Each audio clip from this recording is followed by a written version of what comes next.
To an excellent start. The very first music track I played isn't playing for me. There it goes. Welcome back to beginning of the end, everyone. A quick F5 and no one's any the wiser. Oh. Last time on beginning of the end, Wither paid a visit to their new acquaintance, the Koroks of the forest. Mm-hmm. I thought I turned that shit off. Sorry. It's okay. One such fey forest creature, your new acquaintance, Agdaki, whom you had just barely stopped from attempting to intervene in Glyn's summary execution in the streets of the Foundation. You tracked her back to the estate where she works, manufacturing pottery. And in exchange for your silence for now, where she does have, or at least has knowledge of, scores of stolen reforged items, she offered to buy your silence with one of them. And you requested one that contains a spirit with unfinished business.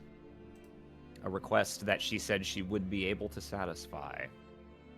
So you have an Amazon Prime delivery on its way to the White Sanctuary with that. Oh, package. You also sat alongside Peregrine and heard from Zoid the tale of Skon's creation, its founding by the progenitor and his disciples, as recounted in scripture, myth, art, theater. It is the foundational tale of the city, but not one that you had heard in its fullest detail until now. Meanwhile, Aurkrys and Thessia, you met with Other at the bricked window and cleared the air a bit. You each placed some of your cards on the table, Aurkrys revealing that you two were indeed the ones who had liberated Soteria from captivity. Other revealing that he was indeed involved in having imprisoned her there in the first place. And Aurkrys moved that the next point of this wonderful new partnership you've been establishing should be to see if you can assassinate Etria somehow. Before she can cause any more problems for you, and since she hasn't been paying dividends in Aurkrys's view. Others seemed generally amenable to this idea, and in particular seemed amenable to whatever would improve the situation for Thessia. You got the read that whatever other motives he may have, he seems to have a deeply personal investment in Thessia and or the Betalis family. And speaking of Thessia and the Betalis family, Yarp. Will, can you tell me something?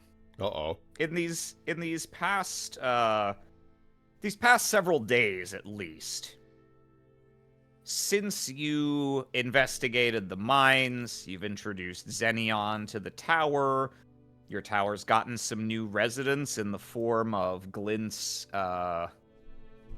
co-conspirators and various other dispossessed residents of the area, who no longer feel safe after Glint was killed in the street. Since these developments have been going on, and since you had a very tense conversation with your mother about your situation at the college, the fact that you were at a minimum suspended, if not simply outright banned from continuing to use the rune, with all this going on, where is Thessia spending her days and nights now? Are you staying at the house? Are you staying at the tower? I think a lot of her time is... Like, she does go home, right? Like, has to maintain appearances, but I think a lot of her time is at the tower because a part of her is like, I need to be present to show that, like, this is indeed a space. I didn't just send you guys to a tower and then I dipped. Her brain space is also, hey, maybe I can start teaching these people something too, because there's always that itch to educate, and a lot of these folks do not have a solid education. No fault of their own, just, you know, that's how this world works sometimes. Yep. Okay. So, typically you are then, most likely you are sleeping and waking up at the house as normal most of the time then? Probably. Okay. That would make the most sense to me. Otherwise, Mom's going to have a freak out and be like, where the hell are you? And it's like, I'm out. No, I'm out on the town. Hanging out with my friend's mom. I am with my friend's mom. I'm going out! Well, Thessia, Yeah. on this particular morning, you wake up, the house is quiet, as per usual, starting to feel like a distant memory when there was the hustle and bustle of servants cleaning, working in the kitchen, working out in the garden. By the time you were up and getting ready to leave for the day, instead, it is a much more usual morning for how things have been lately. You get up and there's not really a sound up here. There's only a small amount from downstairs where it sounds like your mother is probably already up and about for the day. And you two have spoken very little since the party, the reception at the estate of Kishal Hadis. You acquitted yourself well in that circumstance, made a good impression. But you did also then abruptly leave to follow up on what was going on with the procession out there. So it seems as though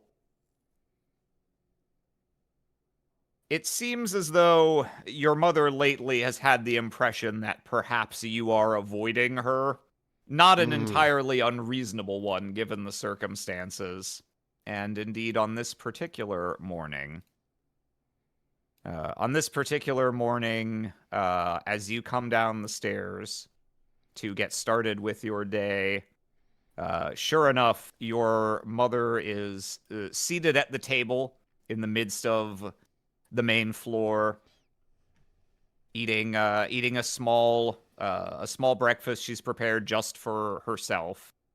And as you come down the steps, you can see she is very pointedly. She has two eyes on her breakfast. The other two, though, have been watching the stairs intently and make eye contact with you as you start coming down them. You're not unfamiliar with this look from your mother. Your mother has the distinct air of, we need to talk. Cool. I am paused. Oh, get out of here. It's been so long, I've forgotten to slay my arch nemesis at the start of every session so he doesn't get in the way.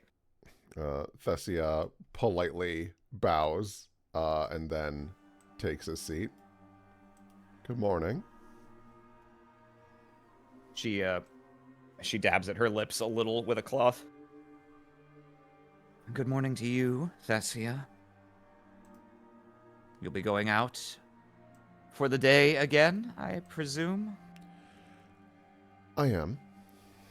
I am looking around at opportunities, and if it is any consolation, I am going to be speaking with Ninero.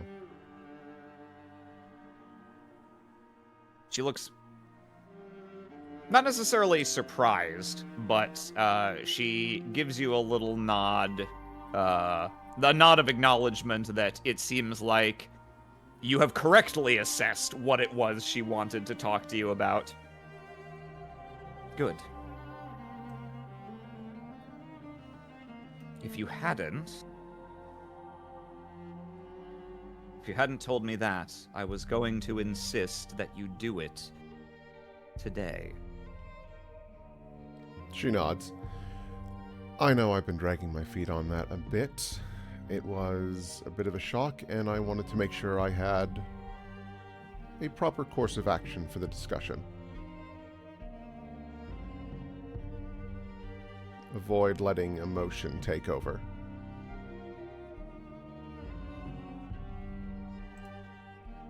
Well, that's the right mindset. It's hard for me to offer you any advice when I get the distinct impression that you still haven't told me everything about how this all blew up in the first place. Do you have anything you want to tell me now, Thessia? Thessia really thinks about how she wants to describe this. We had a disagreement on how to push forward with Theo and how to go about the education of it. I got a bit more pushy about my own desire for it and forgot to respect someone in a more superior position. A disagreement.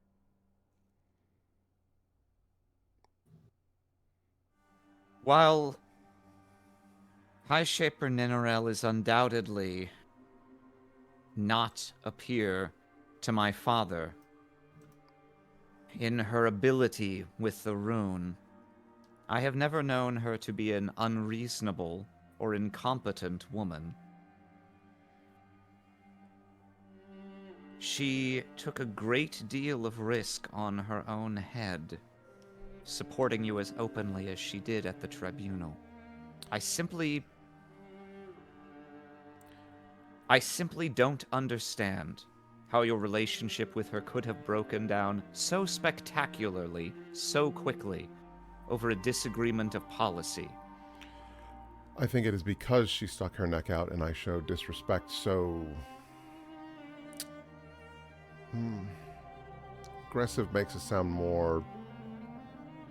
It's not quite right. I was more steadfast than I should have been. She taps her cutlery against the board in front of her a few times.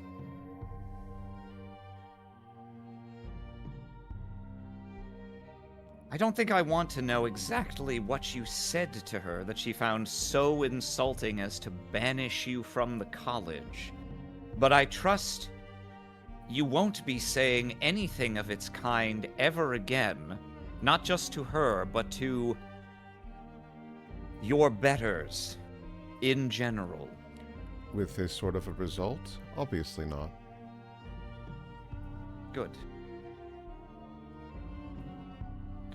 She sags a little, leans back on the clean eye.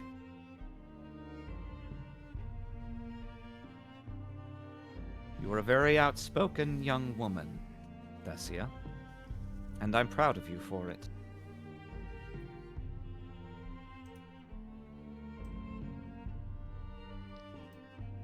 Thessia's like sitting there preparing for the butt. The butt. A woman of your station and of your years needs to know when it is time to speak and when it is time to bite one's tongue. I am disappointed that you had not learned this lesson already. I feel like the only reason it did fully crop up is that I've had to bite my tongue more often than I prefer.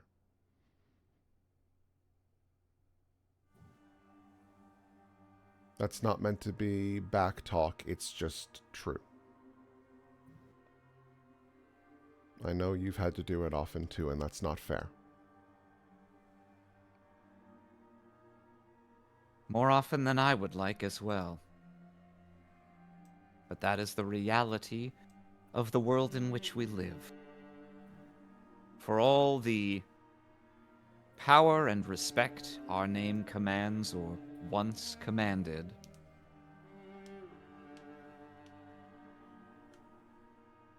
in the end, we all have people we must serve. We all have betters.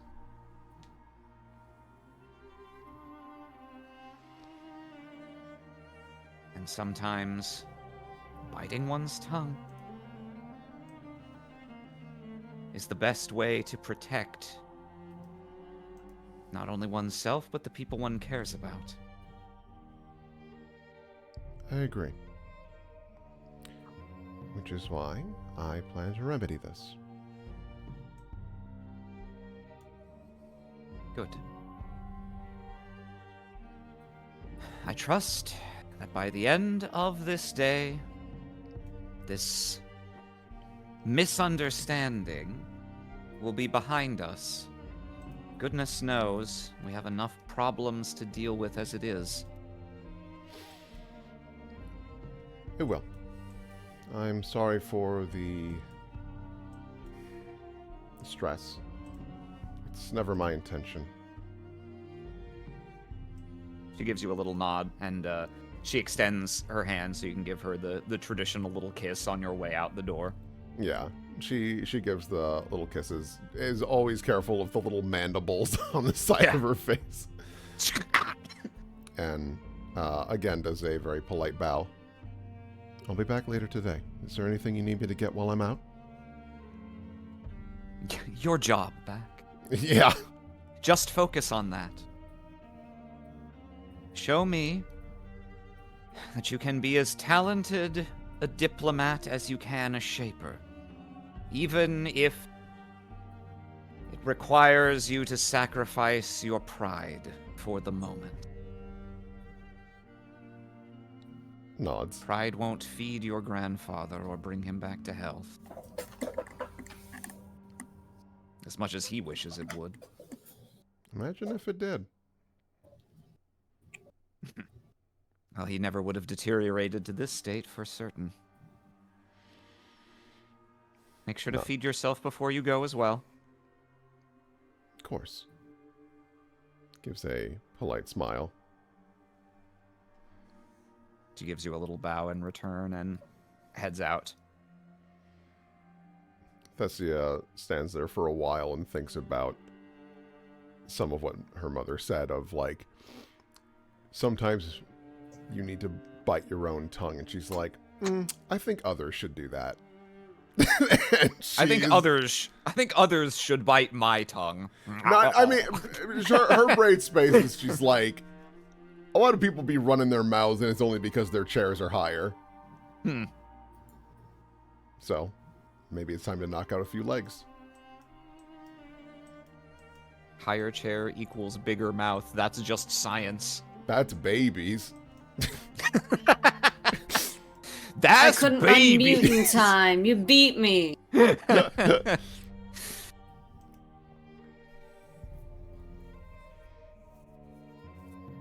Aurkrys.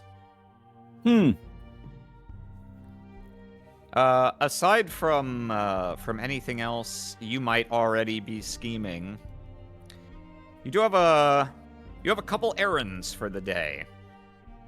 Kishal Hadis has summoned you again. She didn't specify why exactly, but she asked you to stop by. Of course. And also, you got a missive from Kiln that he wants to, he'd like you to come to his office. Sounds good. That dude's getting a promotion. He better. Which of those would you like to attend to first, or do you want to do something else before you get to either of them? I will attend to Kishal Hadis first. All right. Let's see.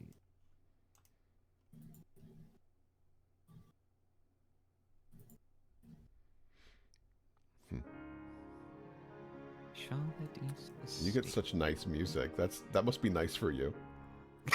I love that for you. That's really Fumes. cool. That's really cool. Smiles.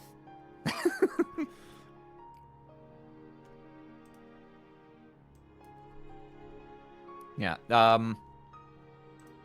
Aurkrys, you make your way down the familiar streets. You can see the neighborhood is still. You kind of get the sense from the snippets of conversation that pass by you on your way towards Kishal Hadis's estate in the Crown that the inhabitants of the district are still a little bit a Twitter over the military procession that came bustling down the streets days earlier. An exceedingly uncommon thing to see, certainly in that part of the city. And the whole matter, up to and including their march down to the Foundation and Glinth's dramatic self-immolation in the streets of the Foundation, is being talked up as sort of the hot goss of the century. It's not very sensitive at all, calling it the hot gossip. Nope, but that's the mood. Sad face. That's very much like, oh man, I can't be. You hear about how that poor immolated himself? Oh, pretty dear. much, yeah. No, it's being. If only they would all do that. It's being talked about with the sort of like fascination and level of seriousness of celebrity gossip. Of like, wow, wow, People Magazine, can you believe Glint blew himself up? People making memes. Yeah, very much so. And it's, out of curiosity, like, does Aurkrys pay any mind to this? Oh, of course. I have to keep caught up on the goss. I suppose Aurkrys is not the type to sit in judgment morally of the spectacle being made of it, especially since he's the one who engineered that spectacle in the first place. Yeah, not at all. I mean, they all make me sick.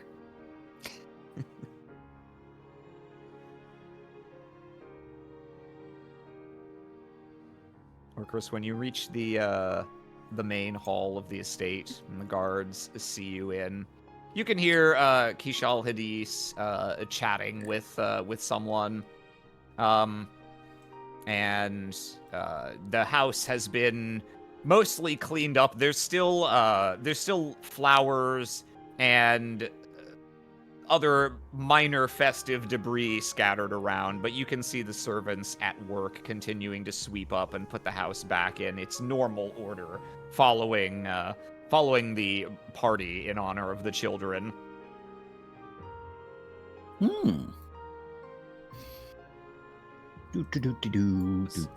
Just lovely, just lovely. You can see ahead of you, Kishal Hadis is sort of like down on one knee and tending to this potted plant beside her, and exchanging pleasantries with Arity, in fact. You picked this route, so she's just here again immediately. This was her first stop. Master Aurkrys, thank you so much for coming. It is a delight to see you, and you as well, Madam Baedelis. She gives you a little nod. It's so strange me calling on you socially like this. This is the first time, but I hope not nearly the last, that I'll simply be inviting you over as a guest. Now that you've completed your duties to my children, may they eternally show you the gratitude you deserve. Oh, you're too kind.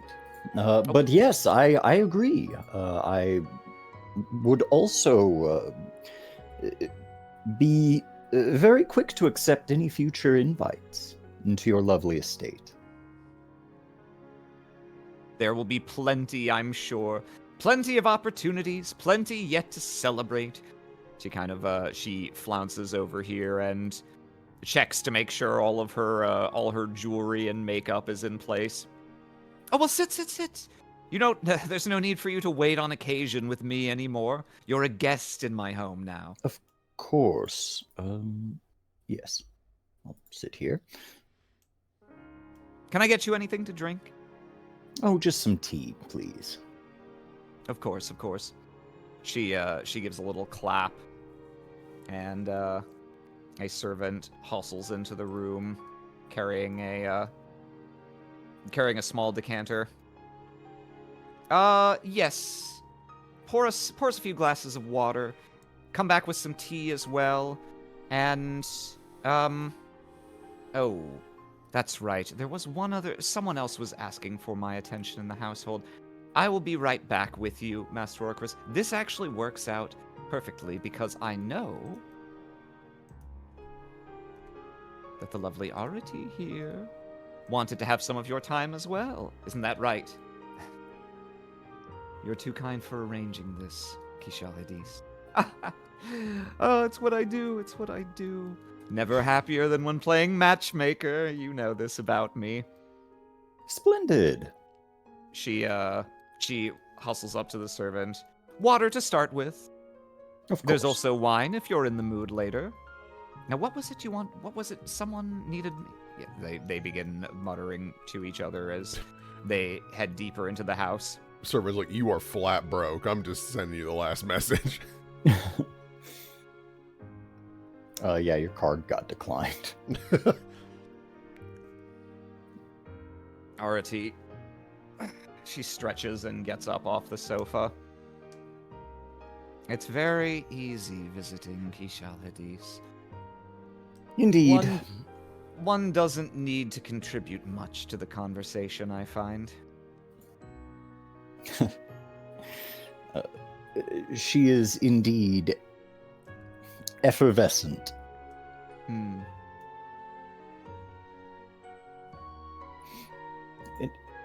Is there something I can do to aid you, madam? There is. I wish to speak more of the matter we discussed in the market the other day. Yes. My family's situation has not... If it has changed, it has not changed for the better, you see.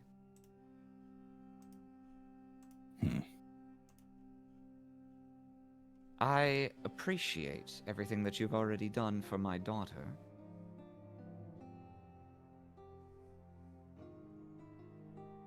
She kind of pauses as if she's... Waiting for the butt? She's considerate. Yeah, everyone's waiting for the butt today.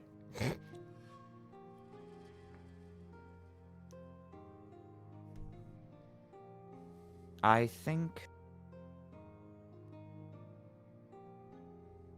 Very well. First, to business between the two of us. She looks past the couch and just sort of does a quick visual check. No servants hanging about.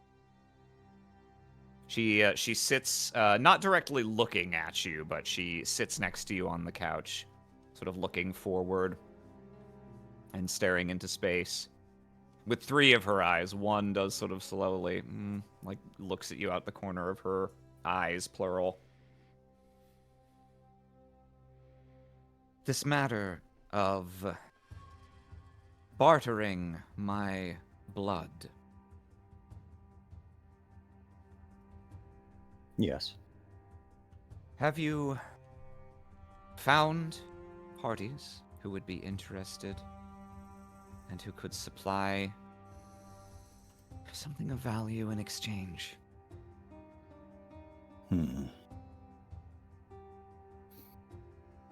Well, I must admit, as busy as things got when last we were here, I have not yet had time to to check in with one of my contacts. But I do have someone in mind. Good then. That's all right for today. She looks over the back of the couch again. Have you the facilities, the equipment you require to draw it? I do. Within my own home. Then let today be the first. It's all right if you haven't arranged anyone yet. In the longer term, what I need from you are diamonds. A source of diamonds would be ideal. Or the manpower that I need to reopen our one remaining mine. I see. But for today, there's something else you can give me in exchange. And what is that? As I said, I have noted with gratitude and approval all that you have done on behalf of Thessia until now, especially for one who, so far as I know, has become only recently acquainted with her. I, too, wish to help my daughter in any way that I can. Because she is my daughter and because she is the future of our family. She has begun to keep things from me, I fear. She has begun to act on her own in a way that makes me proud and also fills me with concern. People like her, people like me, almost any misjudgment we make could jeopardize our livelihoods, perhaps even our very lives.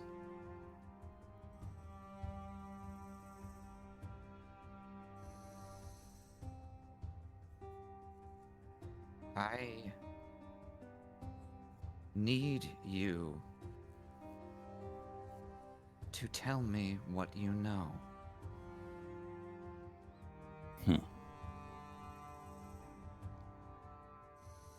I need to know as her mother. As, for the moment, the head of our family. And there may be times when it is better, when it makes me more effectively able to act in those roles if she does not know what I know. Miss Bateless, are you asking me to spy on your daughter for you?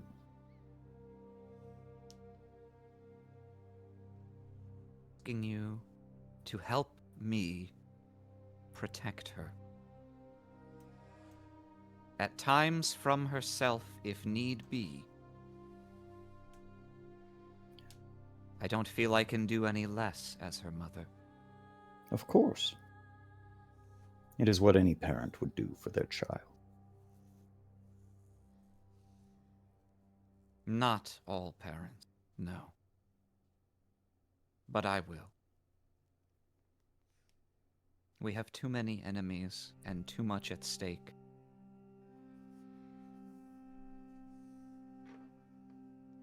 She's not ready yet.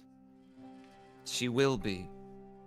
God willing, she will be, but she is not yet.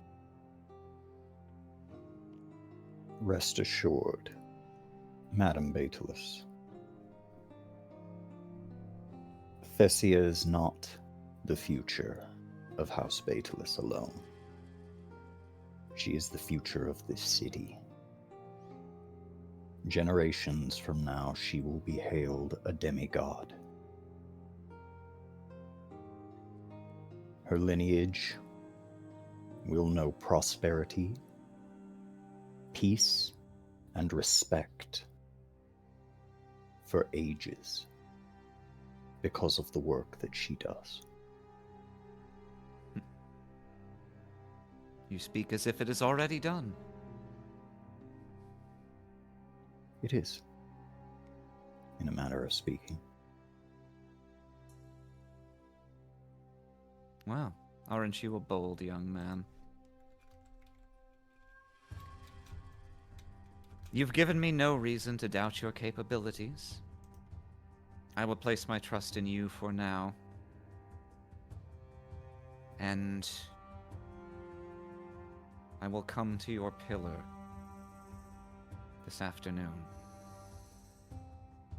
Very well.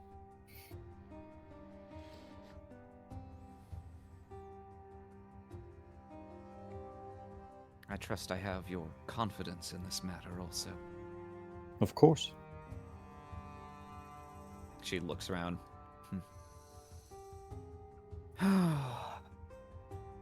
Secret dealings in this house of all places. I almost couldn't have picked a worse venue. But she's awfully good at getting people in a room together. I suspect it's hardly the first time.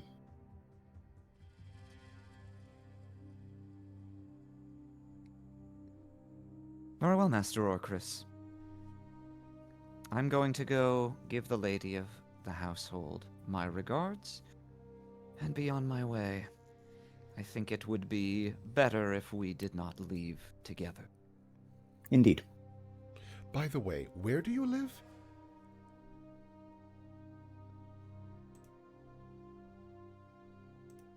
Well, she probably knows Aurkrys's family by Oh, reputation.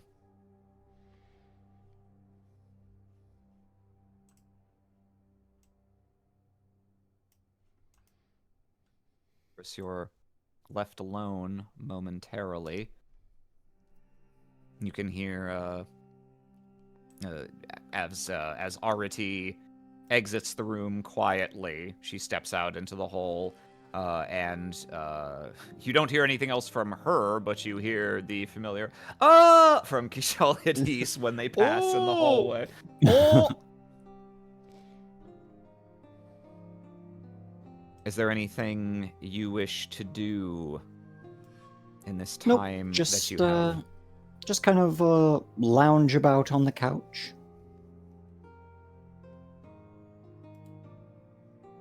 A few moments later, Kishal Hadis returns. Ah, dreadfully disappointing that Lady Batalus had to step out so quickly. I had just... Well, here is your tea, my good man. Oh, thank you. I'm afraid... more extended pleasantries may have to be deferred. It seems there's some problem requiring my attention. Nothing serious, just standard noble drama. It's odd. I don't know why I treat it with why I say it as if I disdain it, but no, it's the best kind of drama. Well, not to pry, but is there anything I could help with? Oh, it's terribly boring, I'm afraid. Just disputes over some of our estates underground. There's been she waves a hand in the air. It seems there's some sort of there's some member of the religious community, God bless them, of course, has gotten their robes twisted up over something or other, and naturally, whatever is God's problem is a problem for all of us. You know how it is. Mm-hmm. Indeed. Just going to visit some acquaintances, just sort things out. I'll probably go in person, just make sure everyone's taken care of. No one feels that they're being ignored. The sort of things one has to do as a noble from time to time to just keep things running smoothly. Of course. Hmm. If it weren't for nobles moving here and there, nothing would get done in this city for fear of some insult being bequeathed onto somebody or something for something or some other. Oh, tell me about it. I should, you know. Perhaps not just yet, but Lady Arity was speaking what little she speaks about. Oh, her concerns over her poor daughter and her younger sibling, and makes me think I should really get far and near involved in this sort of thing now. They're of age. It's time, perhaps, for me to start giving them some of these responsibilities, or should I say chores, to do.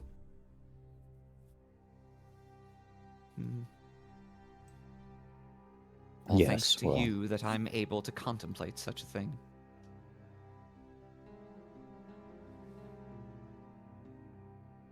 Please enjoy the tea, Master Aurkrys.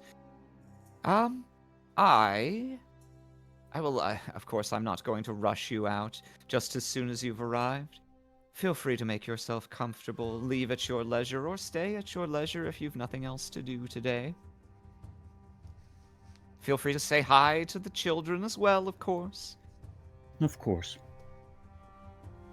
Lovely to see you again, my friend. And you as well. I As will. she makes her way back down, she pulls this servant over and begins whispering in sort of dramatic fashion as she talks about setting everything straight when she goes down there.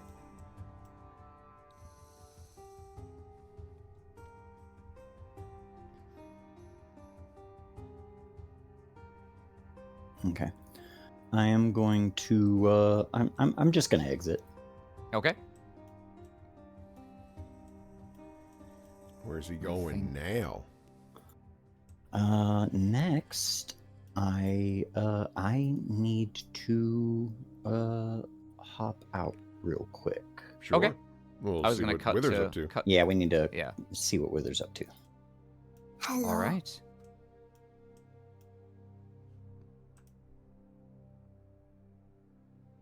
Wither. Huh? Do you wait around for your delivery? Are you a kid before Christmas Are in you any waiting means? to sign it? I think that's what a normal kid before Christmas would do. I think Wither, on the other hand, thinks that no matter where they are or what they're doing, the wind will bring them back to the sanctuary when it is there and when it is needed.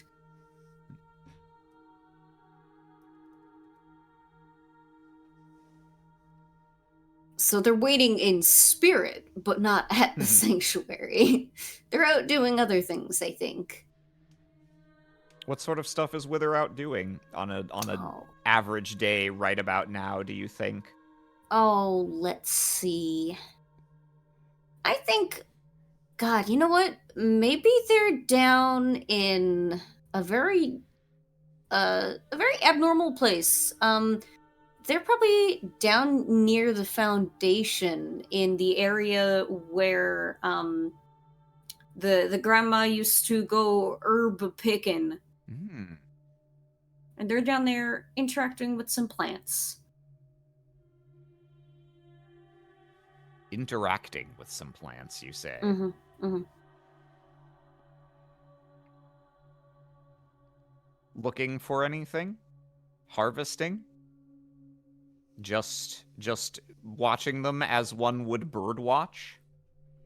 A bit of both. I think they're going to try and see if any of the plants are like calling to them in the way of, ooh, pick me, I'll do something interesting. Or they're looking for ones that have been kind of overgrown in a way or planted in a way such that it implies a lot of this was needed at some point.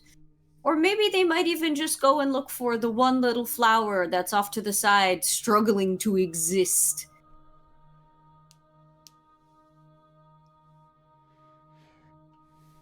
They're going to, regardless of which one of these things it is in particular, they're going to be listening for that little voice in their head that's guiding them through it. Seeing what input she has. Okay. Let me think what I can do with that. Oh.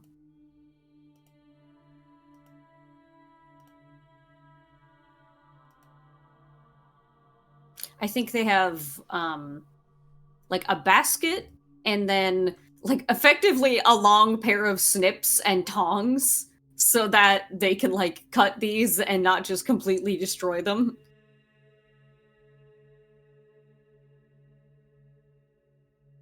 Whether you walk among the plants here, the light of the ring beating down here at midday, baking the clay beneath your feet, and a gentle breeze kind of making little, almost tinkling wind chime noise as it blows through the semi-crystalline glass here. It's quiet here in the Foundation. The shock of the events of recent times has not worn off. And here, where you remember, not far from here, many indigents of this part would camp. And while it wasn't exactly lively, it had a sort of life to it. Mm-hmm. That life is hiding underneath its shell right now. But it's not entirely quiet inside your head. You know, you feel a tug. Your the shears, the tongs, your little gathering tools held out in front of you, almost like a dowsing rod, leading you around the plants here. And one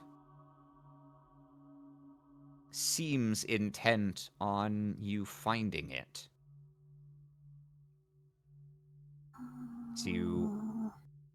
As you walk through the bluish purple grass here. By the way, really early on, you described Wither walking and trying not to step on any of the grass and plants in places like this. Is that still a habit? I think it is, yeah.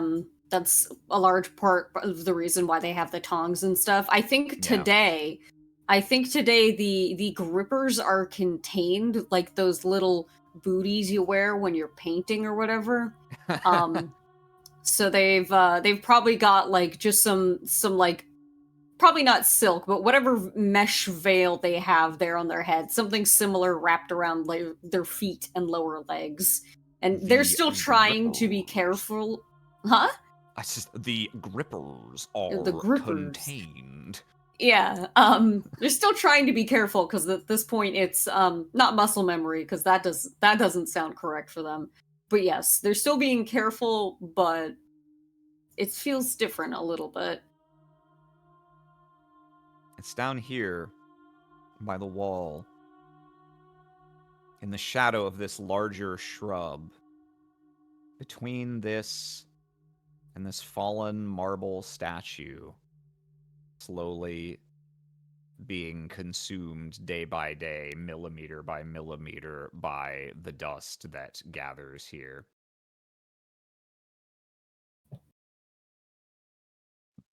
There it is. Hiding, yes. But there's no hiding from you, because there's no hiding from God. There you see it. Small, singular stalk of an herb,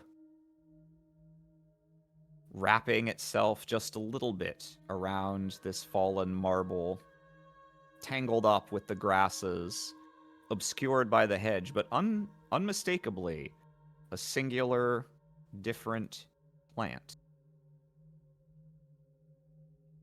It's got a thin, filament-like stem with a bouquet of leaves, alternating sides, leaves of deep, rich, red, blue, purple, almost gradient-like up the course of this plant. Ooh. And it terminates in a single, larger leaf at the top that merges all of those colors into one.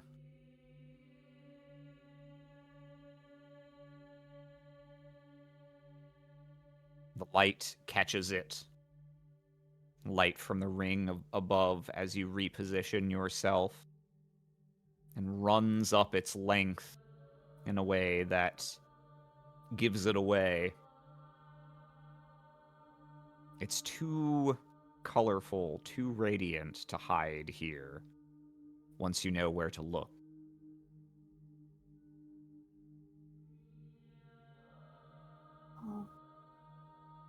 This plant is for you. This plant chose this time to reveal itself to you. It is significant in a way that undoubtedly shall be revealed to you. They're going to get down on their hands and knees and lean in and smell it.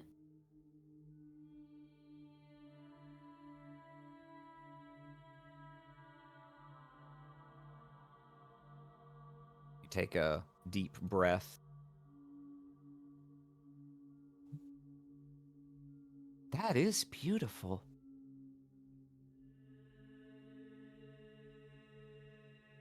Servitor flits down and looks almost right at home next to this vibrantly colored stalk. Whether it smells,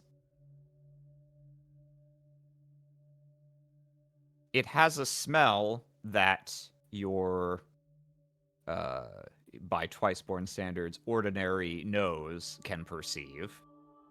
Smells a bit like anise. Ooh. Ooh. It's got, I don't know how to describe the smell of anise in other words, but... Almost, spicy, licoricey, Yeah. kinda. Smells spicy in a sort of cool way. Not minty. Smells like, not an appropriate metaphor in universe, but smells a bit like Christmas. Yeah. So that's how it smells in terms of like how a normie would put it. Mm-hmm. But to you, it also smells... It smells like a lingering regret.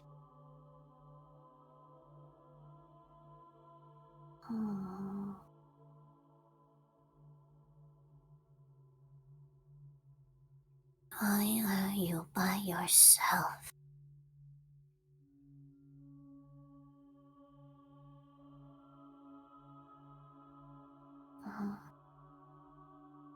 They will take out a little clay cup with a tiny bit of water in it and pour a tiny bit of water over it, just to see what it does.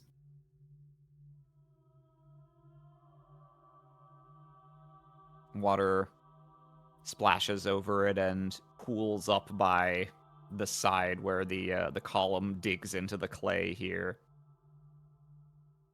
And the plant is pressed down by the weight of the water a bit, tighter against the marble in a way that gives the impression of it holding on.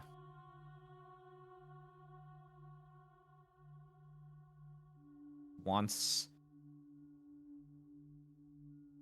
to hold on. It wants to go on. As long as this regret continues to linger. Wither's gonna, probably not what you're implying here, but Wither's gonna look at the statue that's toppled over. Does it look like it's trying to cling onto the statue specifically? It looks more like it's trying to cling on to life. It's here, matted down by the water now, and almost entirely choked out by the volume of grass here, the shade of this larger shrub. Kind of makes it gives new context that makes it look less as though it's hiding here for safety and more as if it's trapped here.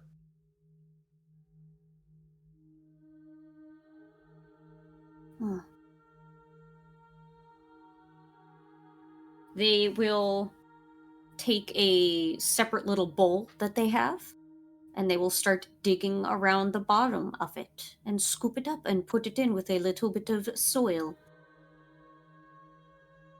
Let's take it. That will look beautiful back at the sanctuary. It smells like food. Part of food.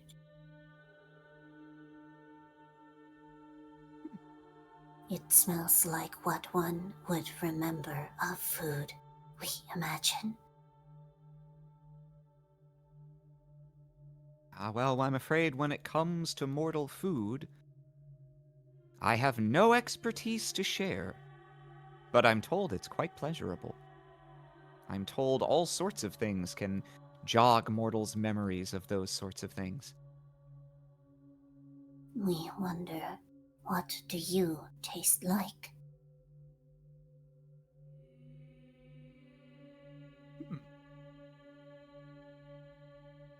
I suppose I've never thought about it.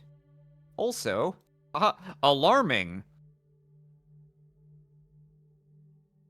We have thought of this question for many as we look and see the different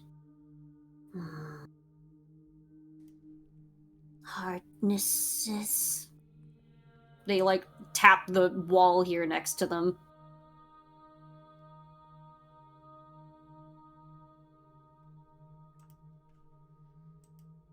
Stone and flesh and plant. We wonder the differences and similarities.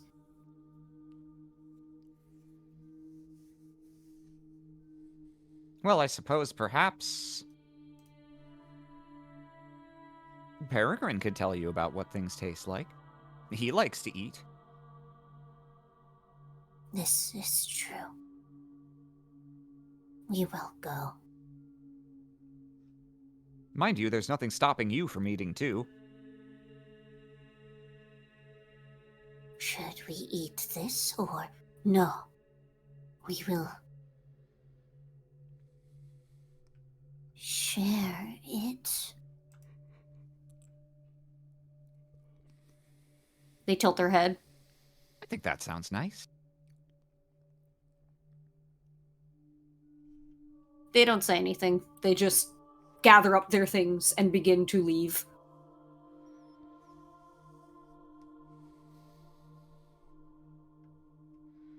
Servitor wordlessly follows you. You hear an occasional, "How do I taste?" Hmm. Oh. We have heard that there are things that do not smell as they taste. And that there are things that taste the same but are very different. It is odd.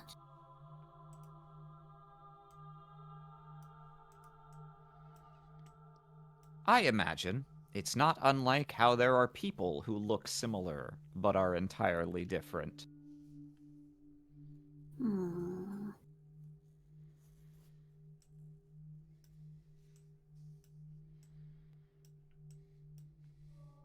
Stops in the plaza here, looking around at the empty.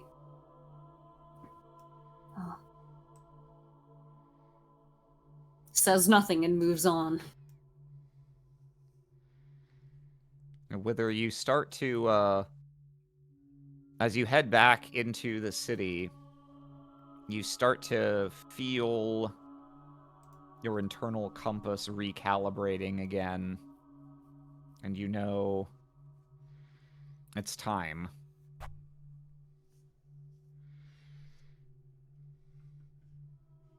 As you reach the upper parts of the city on the way back to the sanctuary, you cross paths, not from opposite directions even, really, more like two branches of a V. You slowly converge with another person coming from lower in the city. A child of, well, maybe not a full-on child. They look like they could be 13, perhaps. Mm. Not full grown, but old enough to work. And this particular one is dressed in loose-fitting clothing and sandals flapping against the stone as they jog, and holding against their chest with both of their arms to carry it quite carefully a small package. Or it seems to be a package. It's a sort of irregular, slightly bulbous shape, but wrapped up in cloth. And you know this is yours. This is yours.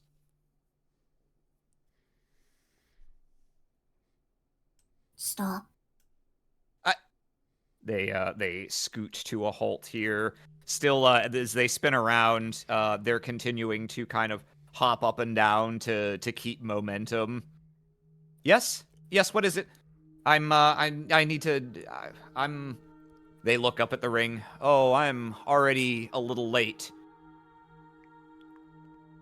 You will not make it to the sanctuary in a meaningful way. What? That is for us, and we are here, and you are lucky. Oh. They look down at the package for a minute and look back up at you. Oh, for the white. Oh. Well, they they look momentarily torn, like, I don't think I'm supposed to just, like, give this to someone just because they tell me it's theirs. But also, if I'm taking it to the White Sanctuary, it's probably for a Twiceborn. They kind of look each side. They look back up at the ring. Would get me back on schedule. Twiceborn aren't allowed. You can't lie. Yes, yeah. They walk over and they hold it out to you. What are you called? Well, my name? I mean, I'm. They kind of they look they're like looking around as if like am I on candid camera? Why why are you asking? Why is anyone asking my name? I'm a 13-year-old porter from the lower city and you're a Twiceborn, but they sort of point a finger at themselves for a second, and when you don't say anything else and no one jumps out to candid camera them, they do eventually they lower the finger and clear their throat. Chloris? Does it matter? Oh no, you weren't supposed to get this delivered personally, were you? Because I don't know what this is, and is there a problem? Yes and no, and yes and no. Oh, that's too No. many in a row. I don't know which of those goes to which question. It is no great matter.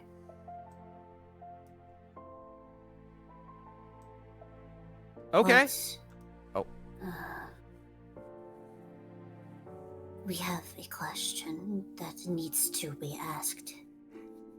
They look up at the ring overhead again. Okay, what's your question? This kid. Because we have met in this way, in this moment. If you could be anything else, if you could be what you want, would it be this? Whoa, that's some philosophy or something. We are told that children often have a dream. I could use a new shirt. A person with a new shirt? That would be a good thing to be.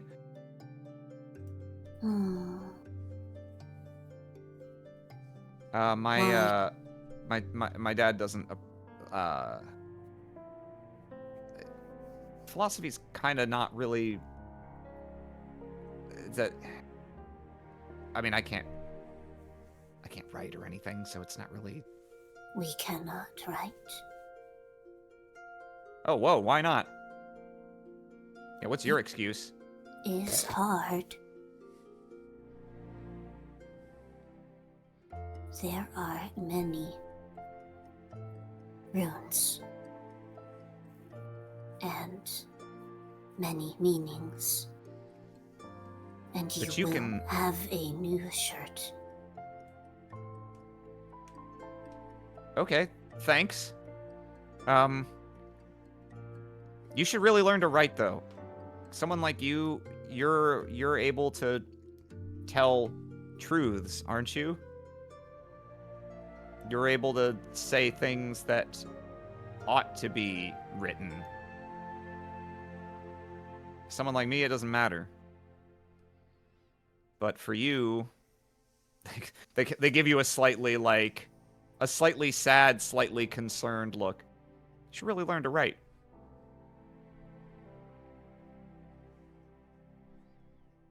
Return to the sanctuary.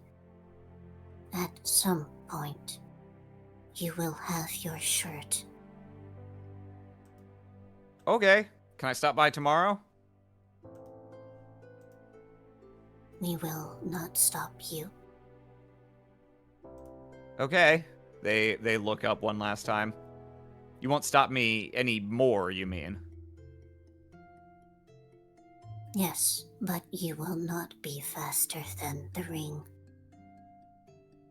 I don't have to be faster than the ring. I just have to be faster than the schedule. Thank you for the shirt in advance. See you, person. That kid took that in stride. Yeah, I just met like I think I just met somebody who was on drugs in the city. Anyway, okay, bye. I didn't even know if that was their package. I was just so dumbfounded I just gave it to him. Yeah.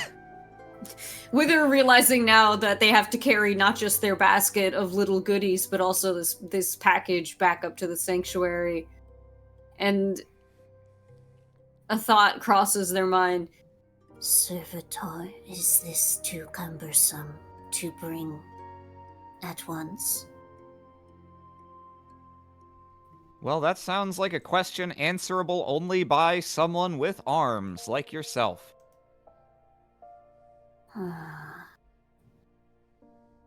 We do not wish to break a thing unintentionally.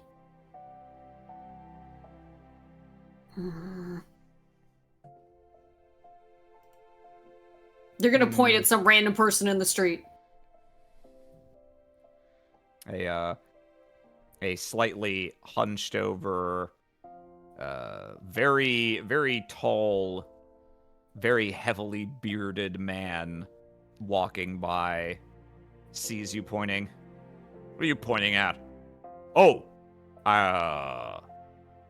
what are you pointing at? He tries to adjust his attitude and smooths his shirt out. We are pointing at moving people. You are one of such people. We require assistance.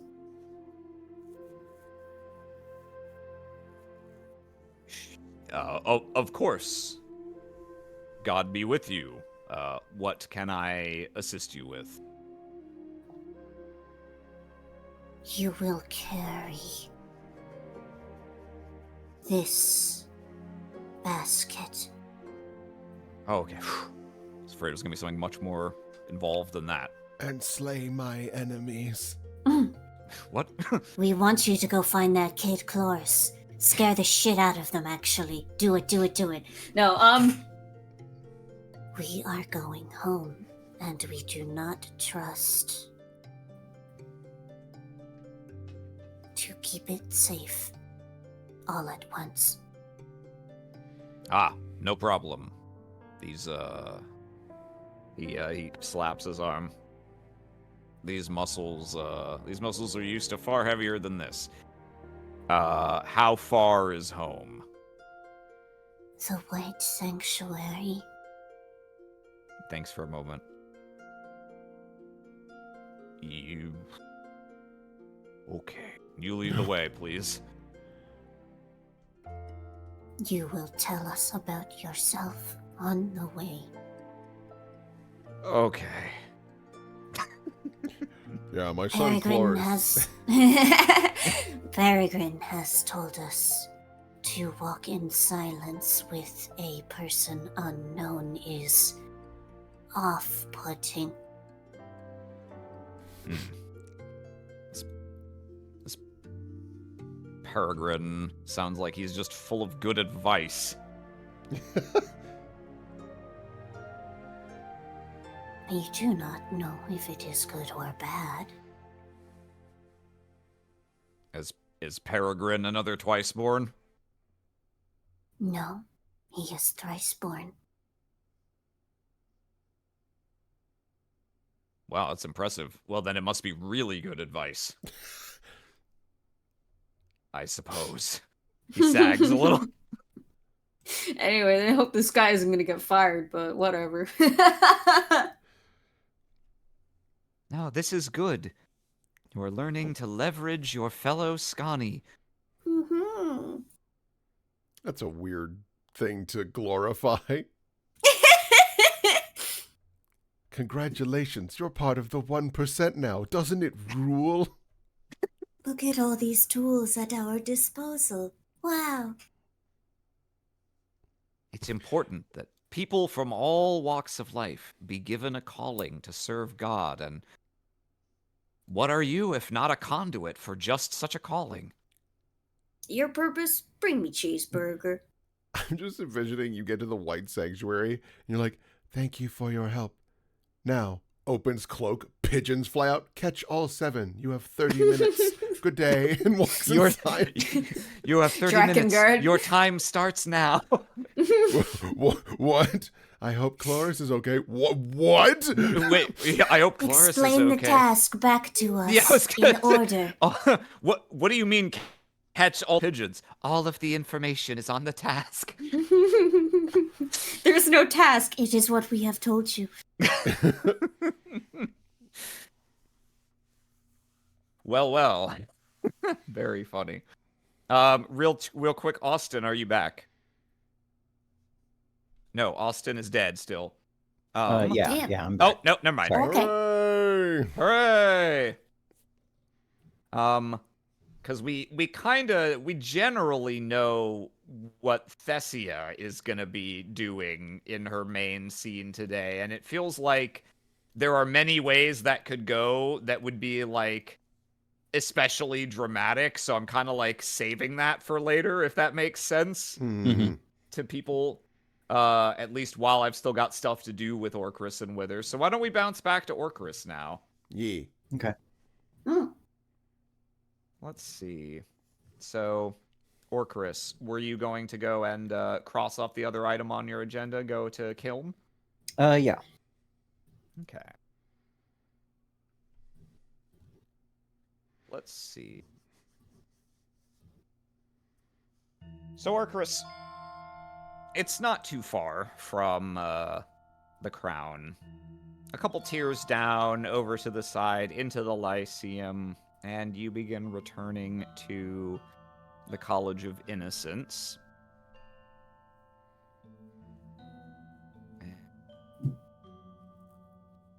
Rooney here. You arrive at the college, and you can see that it's not, the district is not unlike the last time you saw it, sort of at like slightly heightened security. At the college itself, you can kind of tell there are people around who are only lightly armored. They're sort of like, they're not obtrusive exactly, but you can tell there are people out on the streets keeping an eye on the comings and goings, and trying to be relatively discreet about it. And you get the distinct impression that, in fact, they are a little more concentrated as you specifically get over to where the colleges are, and even more so as you head toward the College of Innocence itself. The kind of thing Aurkrys, I imagine, would tend to take note of and pick up on very quickly. Mm-hmm. You head inside and make your way to Kiln's office. And as you stand before the curtain, where is my Aurkrys Pog? There we go. You stand before the curtain and prepare to give the little customary polite rapping outside the door to announce your presence. And you've only rapped once when the curtain is quite quickly pulled aside from inside the office, and standing sort of right at the interior corner, having just drawn the curtain aside, is a tall and decidedly not discreet of appearance soldier in gleaming blue armor. who looks down to you. Aurkrys. Hello? They motion behind them. Inside. All right.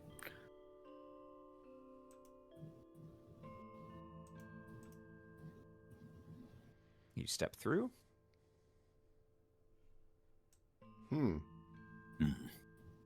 And the guard ushers you in. And then steps through past the curtain, draws it shut, stands outside. Yeah, the office is silent. Kiln is not present. Instead, I hadn't noticed. Instead, Etria stands there, faintly illuminating the office with her presence, and running a jeweled hand along the sides of these tablets here, occasionally sliding one out a small amount, scanning it, and then sliding it back onto the shelf. And after you enter the room, she finishes reading the one that she's presently reading and slides it back into place, and then turns to face you. Madam Etria. She looks you up and down, and then her voice intones through no mouth. You are Aurkrys, then. Please make yourself comfortable.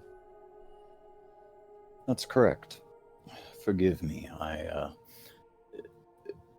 I would have made myself more presentable if I had known that I would be that you would be receiving me today. I imagine so. Point out. I say almost sort of pointedly, noting my burn scars.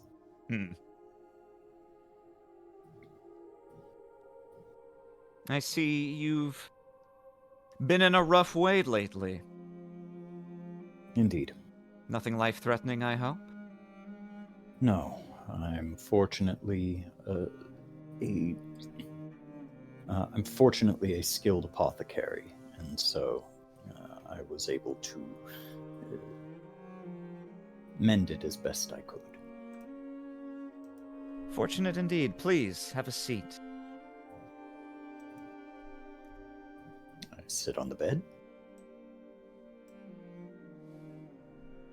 This guard moves to remain, in general, just not directly in the space between you, but pointedly close enough to fill that space at a moment's notice.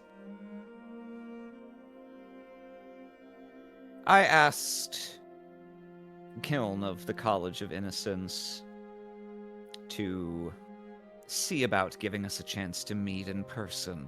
It seemed appropriate, given how instrumental you were in apprehending one of the city's more notorious criminals.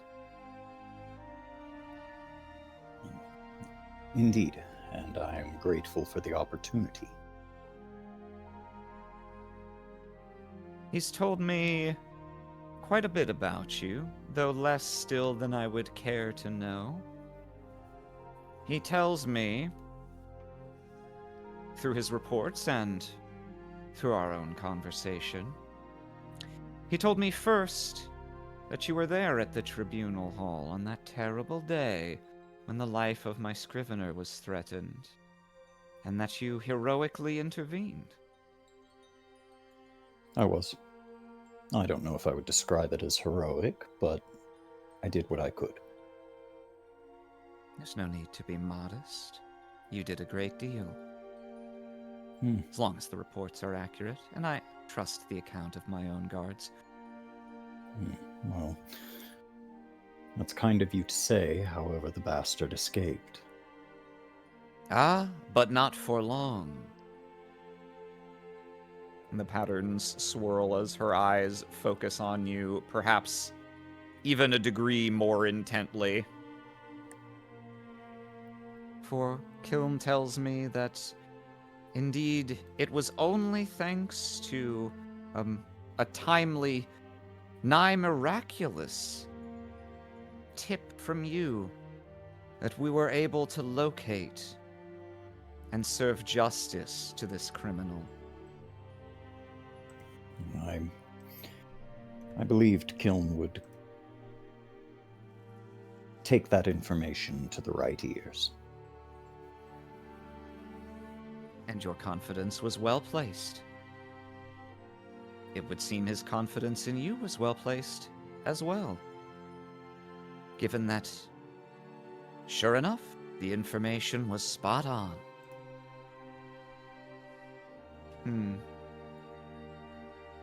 Well, I'm pleased to be of service. As you should be. But, tell me this. There's something I find intriguing, perhaps even just a mote disquieting. You are a pillar of the geode, are you not? Rather, your father is a pillar, but you are, if I'm not mistaken, his only living heir. Is that not so? I am. My brother and his family met an early end, unfortunately. Terrible thing to lose siblings. I know that pain as well. Then you have my sympathy. And all this being the case, it seems to me, Master Aurkrys, you have a very important duty already in upholding the Hallows. Physically, spiritually. Yet, you're so engaged in such a wide variety of other activities. Knowing who you are, I have taken a quick account of information around the city. If I'm not mistaken, you are also, while not a scrivener, you are a tutor of noble children. Well, I try to keep myself busy. Idle hands. The busiest men I know. For sure. For sure.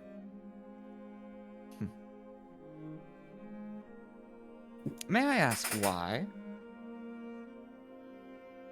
You were born with a job, born with a duty you will never want for an important role in the city. But you are, it would seem, you are a tutor, you are a traveler, you are an amasser of information, you are an apothecary, per your own words. Well, very busy man. Old habits, I guess. You see, before I became heir, I searched desperately to find my place in the world. And so, I learned as much as I could, saw as much as I could, tried to understand our world just a little bit better, that I may be able to find the place that I fit in. And I'm afraid it seems that old habits die hard. I'm sorry it's been difficult for you to find a place to fit in.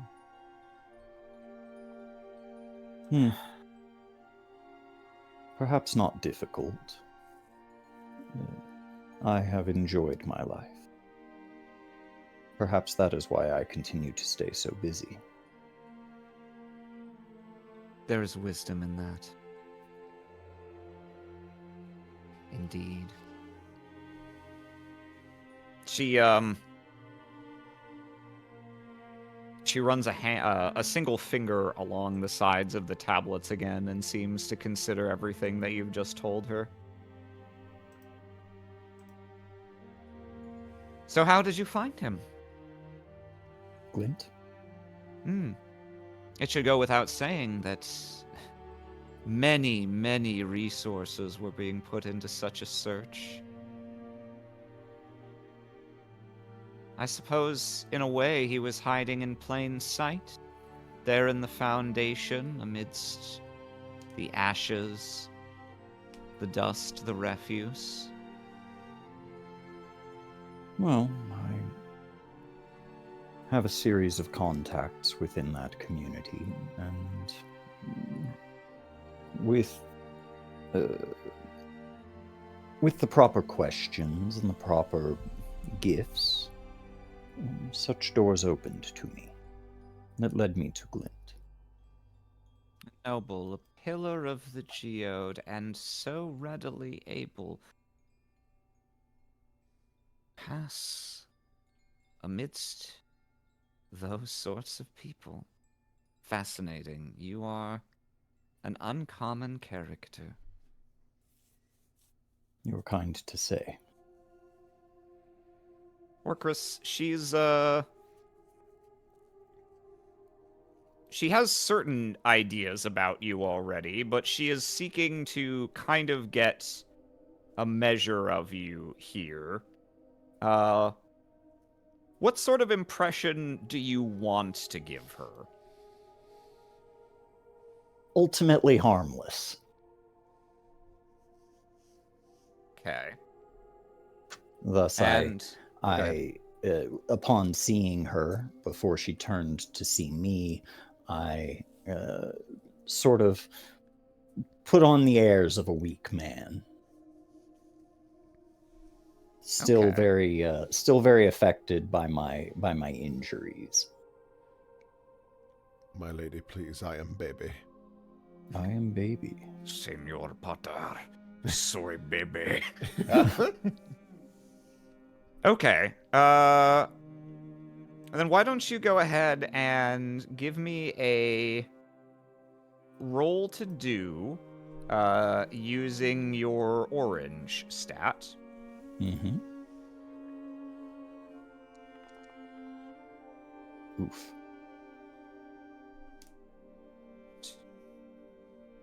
Oops, that's not what I meant to do. Well, it's okay. She can roll to die here. And Yes. Oh.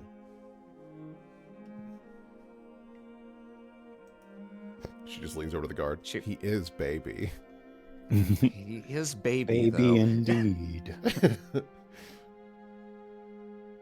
She has no mouth, but her eyes linger on you with what gives you the impression, the energy of a slightly concerned frown. You get the sense that she's usually pretty good at reading people, but that you are a more practiced deceiver than most of the people she has to try and read. And so she remains slightly frustrated and unsure as she tries to probe your intentions here. And you kind of, let's see, yeah, you 13 to her 7, yeah. You kind of get the sense that she is shifting tactics now.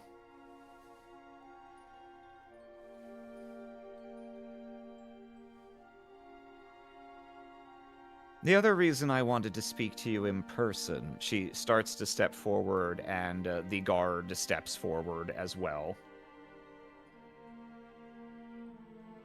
And the reason I asked, well, how you were able to uncover this information. To have been in the right place at the right time once, one could ascribe as a miracle from God. How fortunate for Curio that you were there to protect them. from the heinous intruders in the tribunal hall that day. To be in the right place at the right time twice in a row, that's almost beyond what we know God to be capable of. That sounds to me like good old-fashioned mortal ingenuity. When did you learn what this glint intended?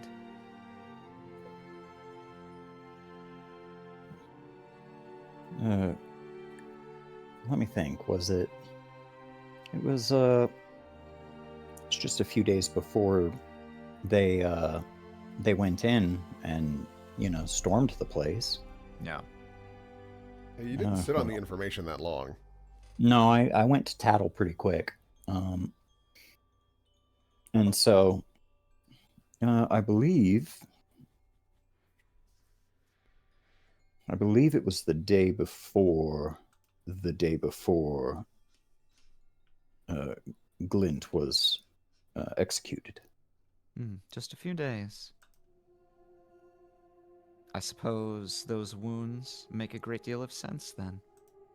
She gives a slight nod to the guard who walks up and, without asking for your permission, not like ferociously, but firmly grips your chin and kind of angles your face towards her, sweeps your hair very slightly out of the way so that she has a plain view of the damage to your face that was caused by Kiln's hot lead.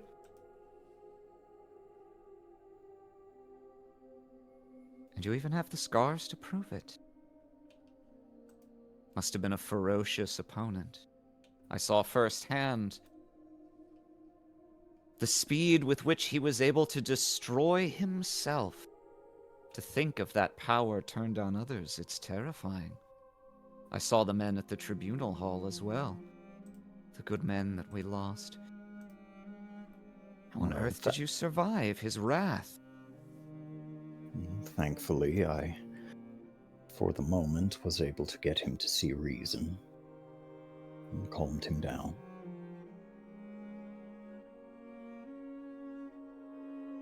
The patterns on her body were kind of all swirling one direction, slowly stop and reverse very slightly, as if you were sort of dialing a camera lens one direction. You went a little too far and then turned it back just a little to bring the object into perfect focus and understanding. Goodness, I hope you didn't have to debase yourself to bargain for your life with such a low creature. No, nothing like that. Despite the severity of the wounds and how they look, I do believe this was a warning shot of sorts.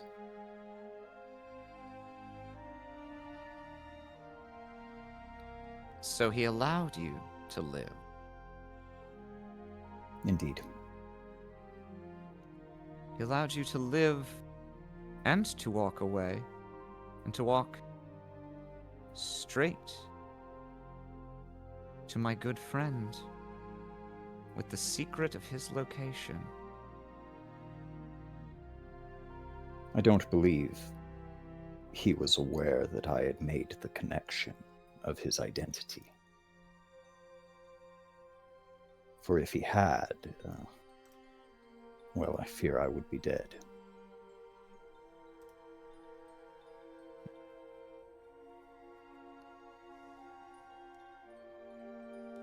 Can you go ahead and make me another roll to do?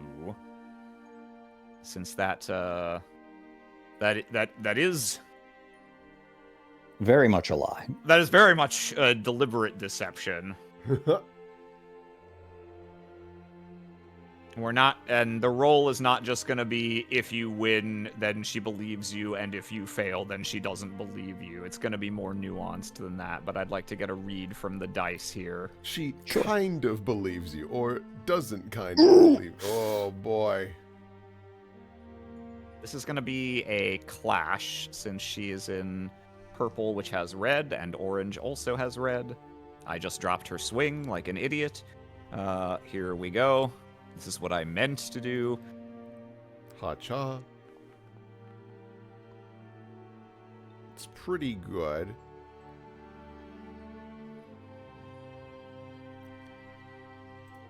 The patterns on her face remain completely still for a time. I stop. I sort of smile and I let out a soft chuckle.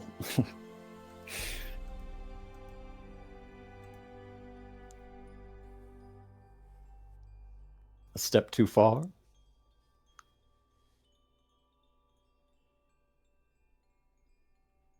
No. She, go ahead. No, obviously. Obviously, he had my measure.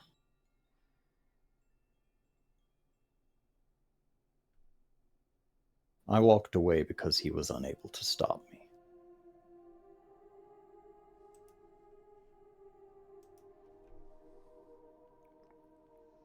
She continues staring for some time.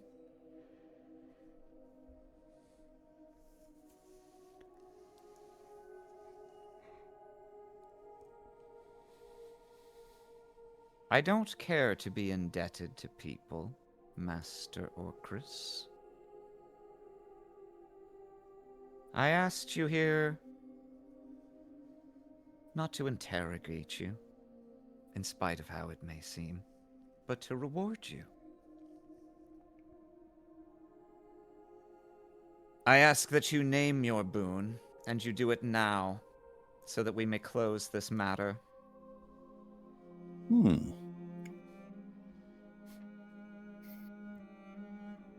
Well, I wasn't expecting a reward. I'm sure you weren't. And so... Bro, the diamonds! Diamonds is a good idea. Diamonds are forever. Your head. Why'd you kill my guard when you said that? Oh, I really missed. Oh, fuck. Sorry, force of habit. They were right there, you know? But also... I believe our having met, our having been properly introduced, serves as well a boon as any.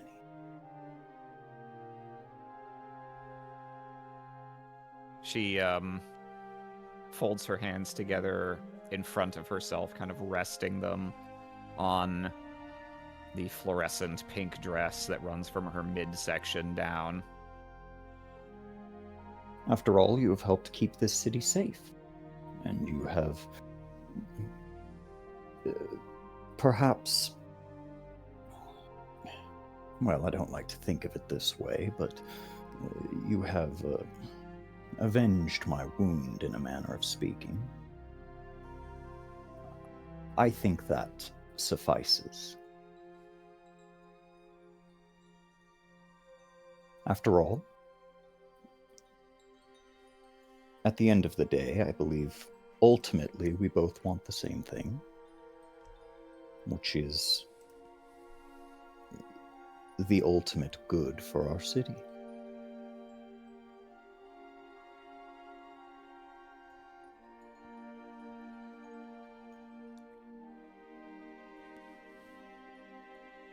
You should know, Master Aurkrys.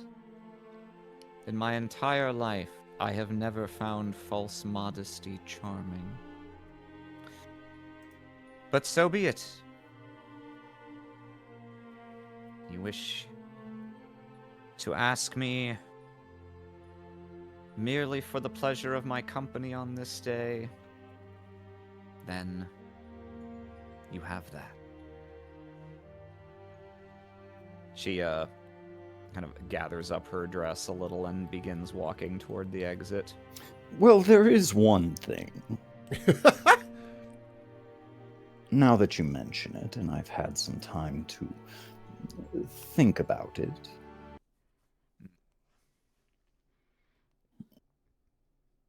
diamonds.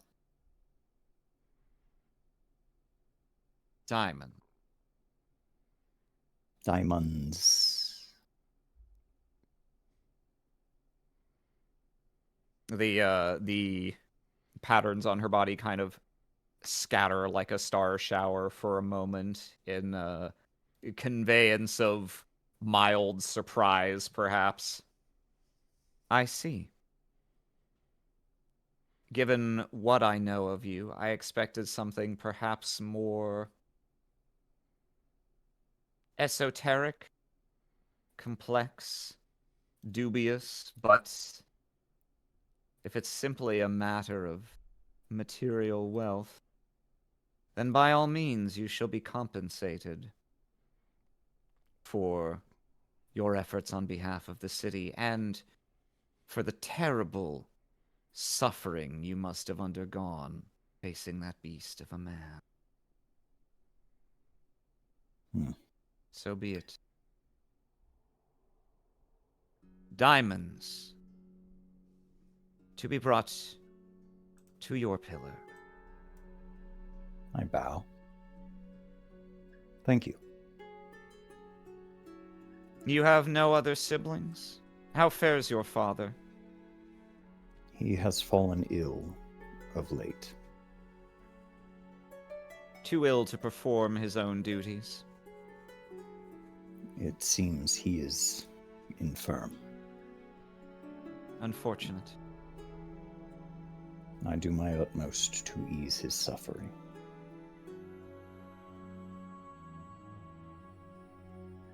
Since you seem to have no great love for being tied down to this one duty of yours, but instead busy yourself with all these wonderful extracurricular activities to enrich your life, perhaps you would prefer those duties were hung upon another neck? Perhaps you would prefer the freedom to live the sort of untethered life you appear to crave? Well, my position as a pillar, acting pillar, does provide me with a fair more degree of social mobility that I would not be able to enjoy without my position. Oh, I'm not envisioning a future in which you relinquished it in exchange for nothing. I simply think, with the amount of help you've been able to furnish to our mutual acquaintance Kiln, which, by his own account, it's far more cases than just these in which your help, your knack for finding these obscurities, has been instrumental. Perhaps you'd prefer to work with him full time, to finally find a place where those talents could be made a mainstay of your time and not some frivolous side distraction. Ah, but you see, it is the fact that I am not tied down that grants me...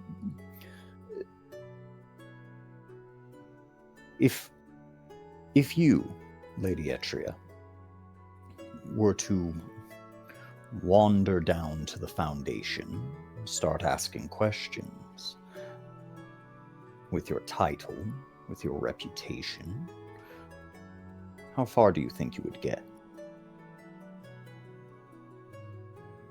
I would not get far because I would not deign to do such a thing. There are people like you for that. And yes, I am grateful. Thus my point. If I had a true position with a title and true duties, I fear that I too would garner the sort of reputation that would close people off to me.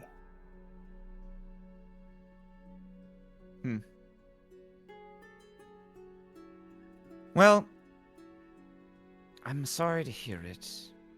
I do think that finding a true duty is a terribly important part of being Scani. I agree. But while I may be a high magistrate of the city, I'm not empowered to tell others how to live their lives on a personal level. So do as you will. She nods to this guard who steps away from you and falls in behind her. Farewell, Master Aurkrys. I doubt we shall meet again.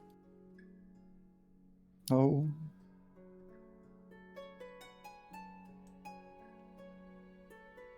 Give it time. Pokes her head in. I'm sorry, what? I said Fucking give it say some shit. time. Oh, So give it time. We're gonna... Can't expect me to just freestyle slam poetry and assassination plan. It's good. A little bit. oh yes, of course. Carry on. Oh, yeah, Wait. Wait a minute.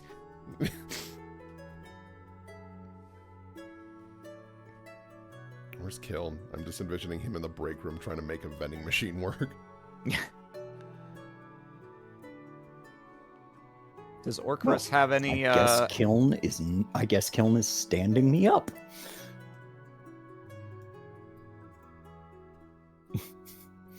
No, I'm gonna head out. Okay.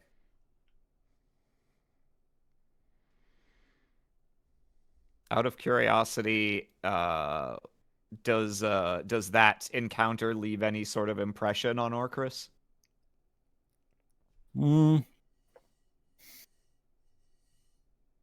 I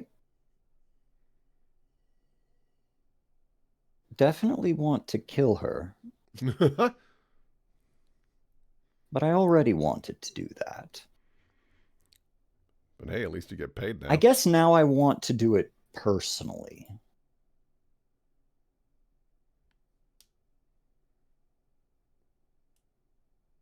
See, can have that effect on people.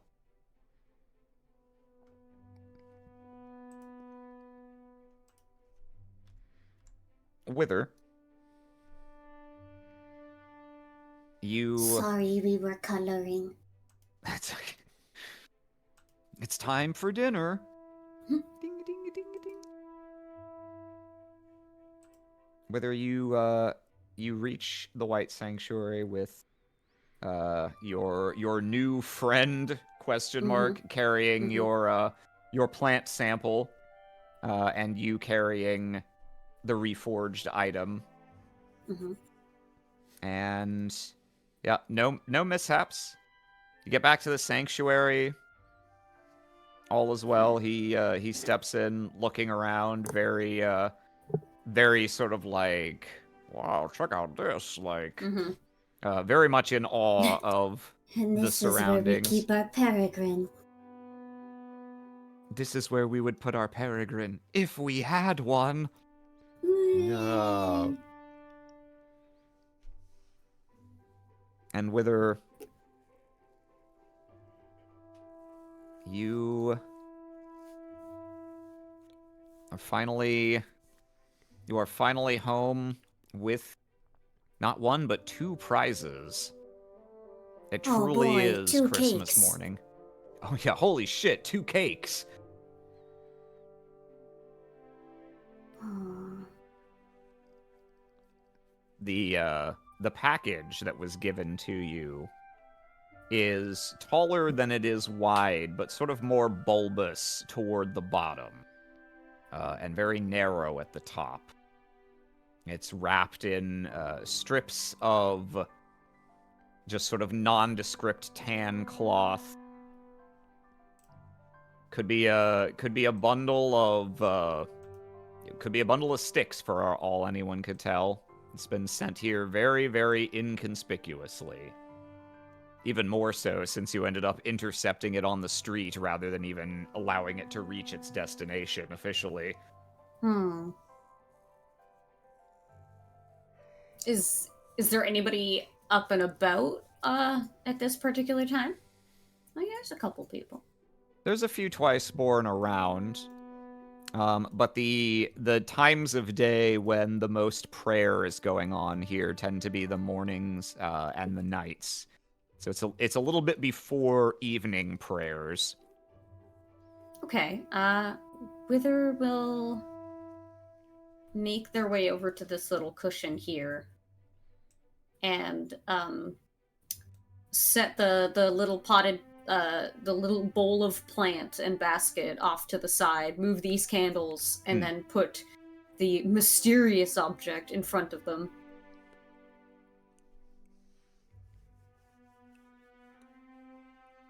It's even though it's wrapped, and so you haven't been able to touch it directly, you can feel almost as if it had a heartbeat.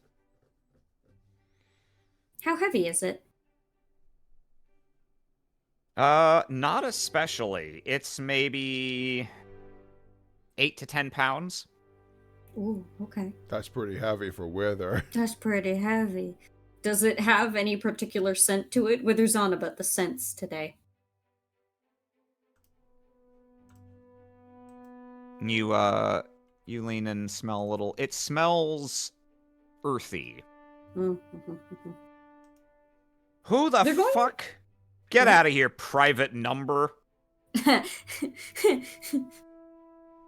Private number, my least favorite member of the army. Wow. They're going to try and imagine what it might be without opening. Just try and fucking, like, remote reading this shit. See if they can pick up anything. Well, from its physical dimensions, it looks like it could be, perhaps a jug or a vase of some kind. Well, perhaps not a jug, because there's nothing on its shape underneath this cloth that suggests it has a handle. But it's that sort of general shape. It's not impossible this could be some kind of, like, musical instrument, a curiously shaped drum, or Cider jug. a thing you could blow. Yeah, that you would over. And do you want to try and, like, see what you can superficially sense on a sort of spiritual level? Yeah, they want to try and get as much information out of this before they become immediately biased and overwhelmed by it. Okay. Why don't you go ahead and give me a roll to do with your black stat? Oh. Blink. Oh no. You eat it immediately. Wither, you reach out, and it feels as though whatever presence sleeps within this cloth, it sleeps within this cloth.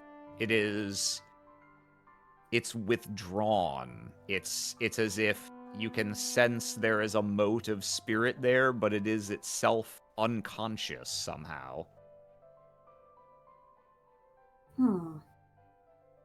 They think about it like the silk moth cocoons, and they will begin very, very slowly unwrapping it. Trying to keep the package as uniform as possible, like when you gotta reuse it kind of thing. Yeah. I'm gonna open this envelope the way you're supposed to, so that I can use it as the return envelope. Let's see.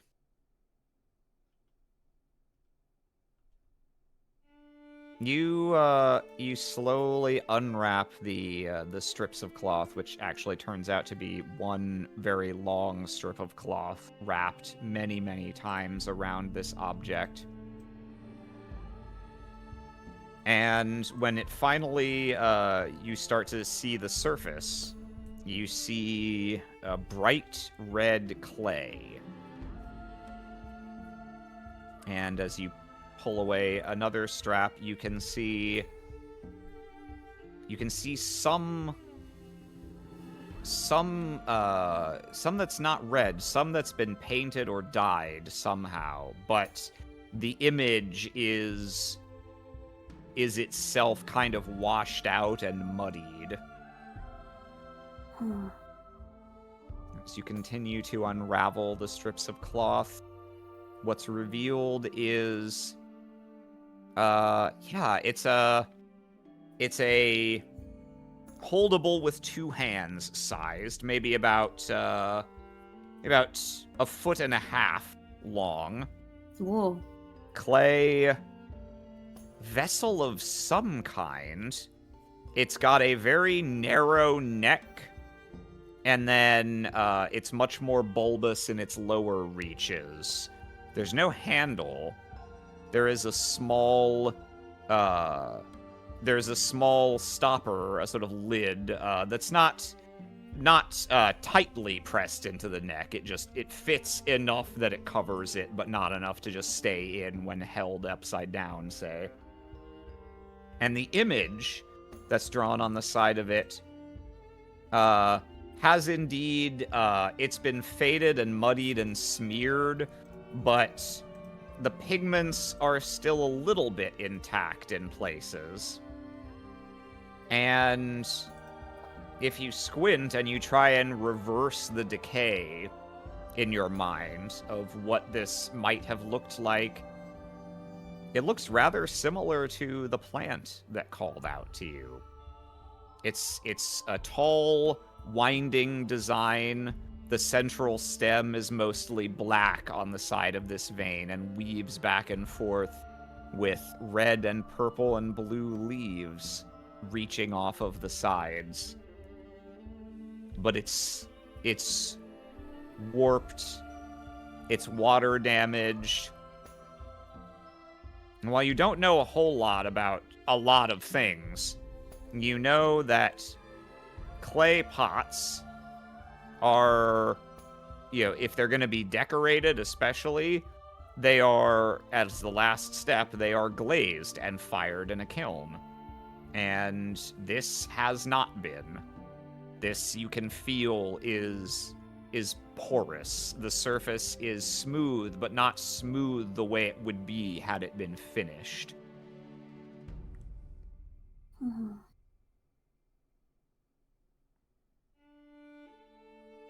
Work left undone.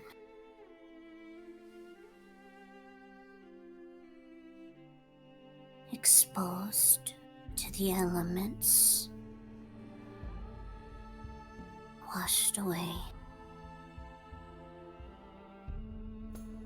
Very, very gently, with one finger, they're gonna reach out and just touch the drawing on it.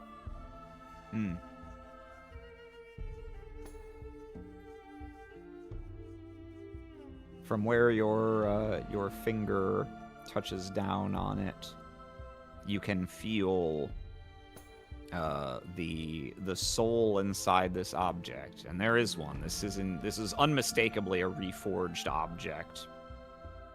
The soul ripples like the surface of water as your finger touches down on it.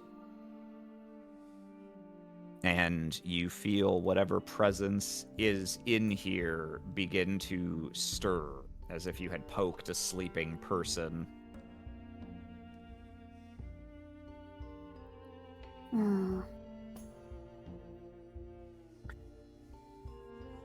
They're going to reach over with their little tongs and place the flower in the top of it.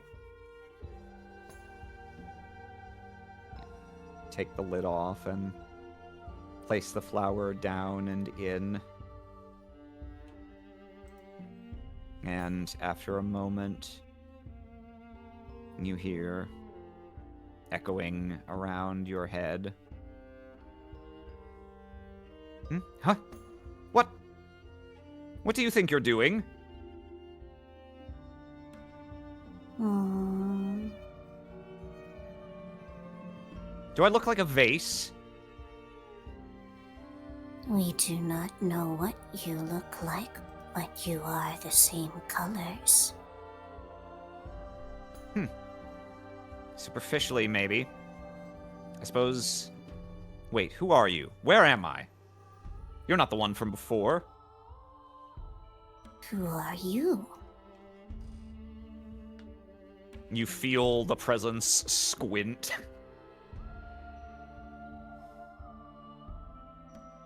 You're not the one who took me. And you're not the one... It trails off for a moment.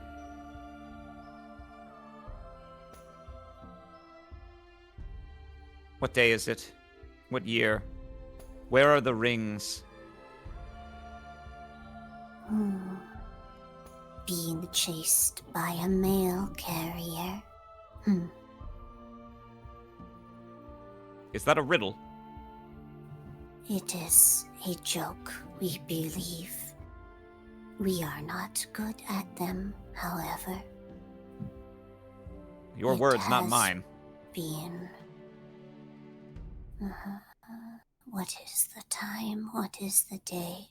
We are not so good with these things.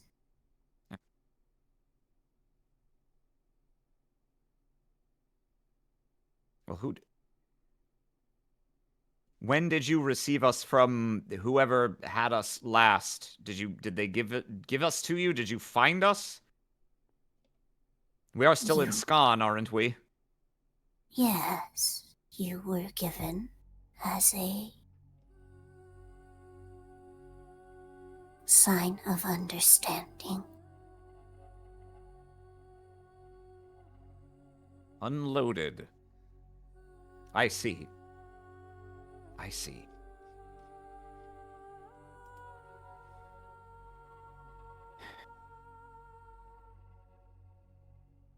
I am called Vatrif. Vatrif. You must tell me how long it has been. That other woman would tell me nothing. She would not speak when spoken to. Youth of these times, I suppose. Do you know her shape or name? No. No, I know she's a bloody tall woman with a lizard tail. That is her shape.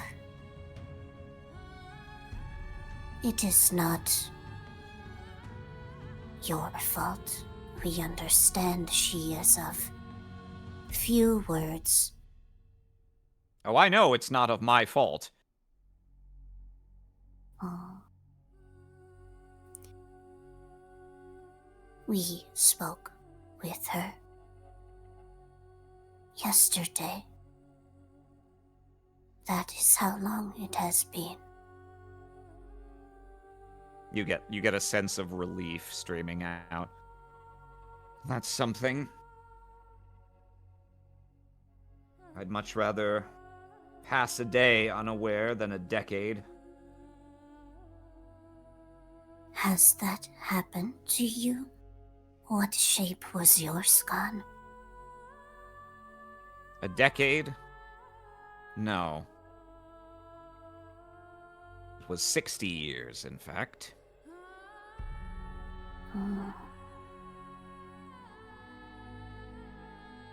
Many rotations.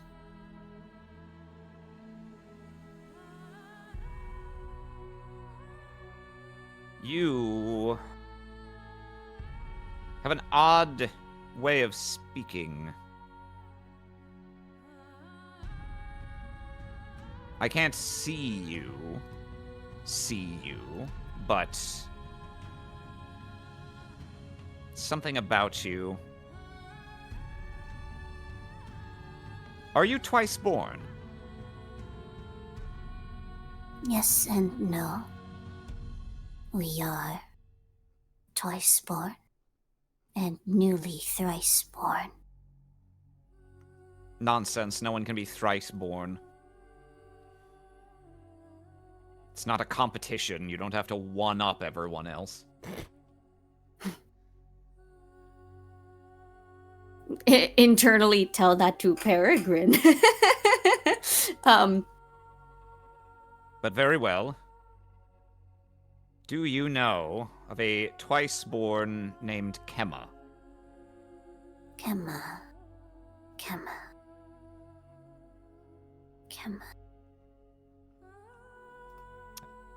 Above table, out of character, I will tell you whether you do not know of any twice-born, living or prior, within your knowledge that went by that name. It does not resound. I see. Who is this Kemma?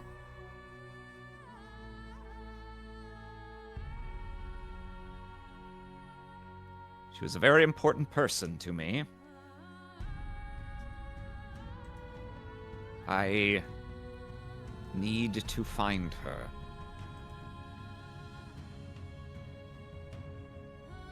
And who are you to Kemma? We loved each other. We loved each other's minds. We loved each other's touch. We loved each other's presence.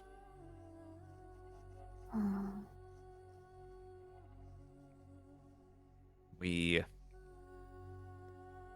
worked together and learned together for many years. You are a being of knowledge.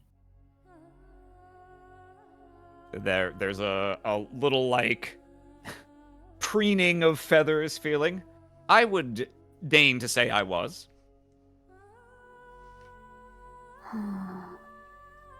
You People have not have- heard of me, then? No. I see.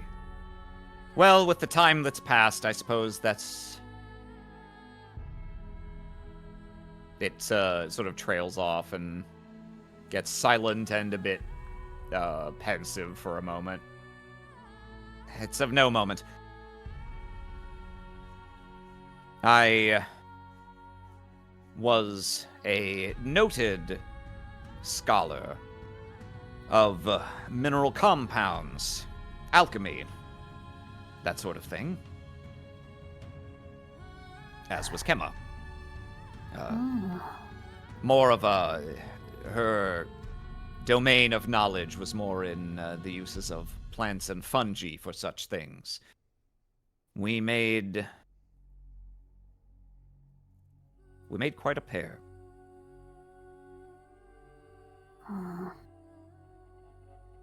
What is this work of... This is a newer word to us. We may have heard it. How is this shape part of your work?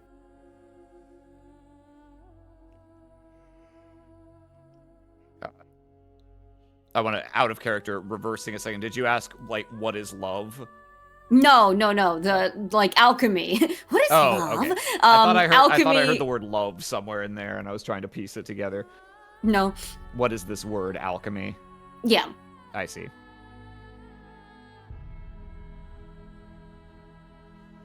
Broadly speaking,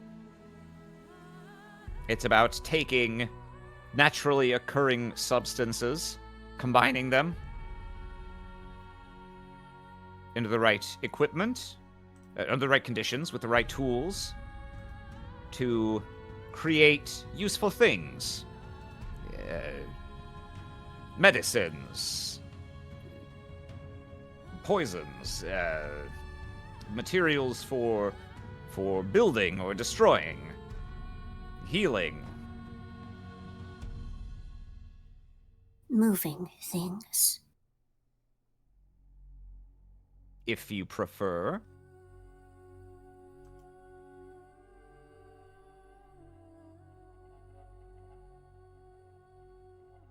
We do such things, in a way, though we do not understand it. I wouldn't recommend doing it if you don't understand it. It can have significant consequences. We have learned as such, and we will learn more. We seek to know many things. A noble pursuit indeed. Particularly for a twice-born. I would Yeah. happily teach you things, whatever I can that you desire to know, if you can help me.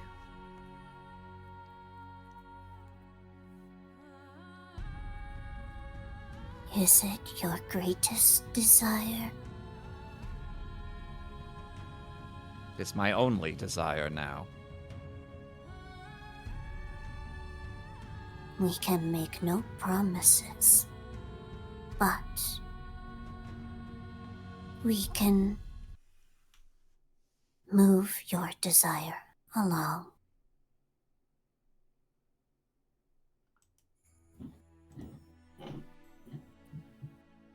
I suppose that's the most I can ask.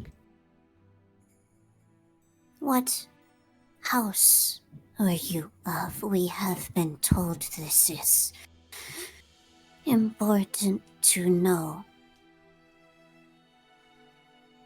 You get the sense that Votrif kind of, recoils a little bit, bristles a bit at this question. It makes no difference.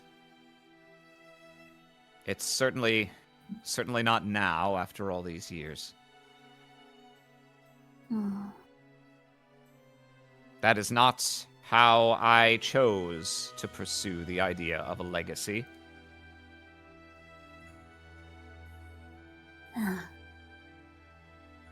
What was your choice? To be with my Kemma. To be with her, even should death attempt to separate us.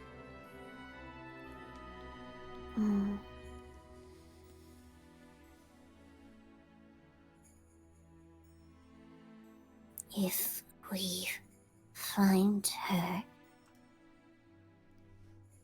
we do not know what is to be done. You will have to help us. For finding my love, you need not ask for my help. I intend to provide it regardless.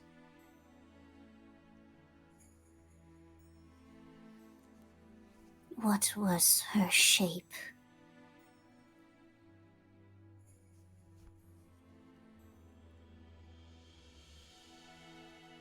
There's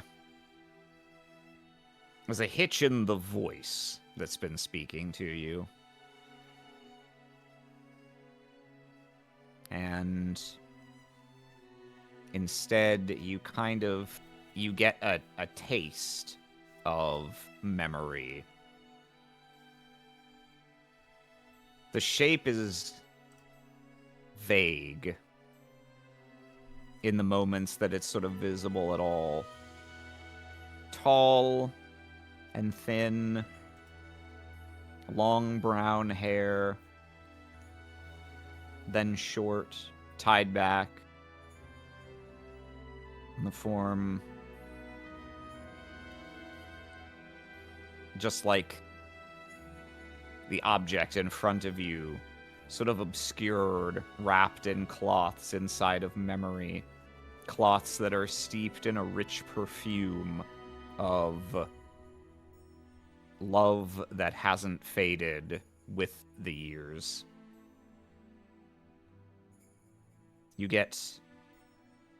very little of a complete mental picture of a physical appearance. You get more so how this spirit's own memory perceives this person.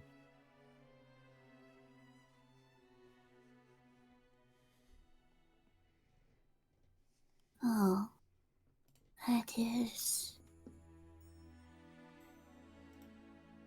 We do not know what that is.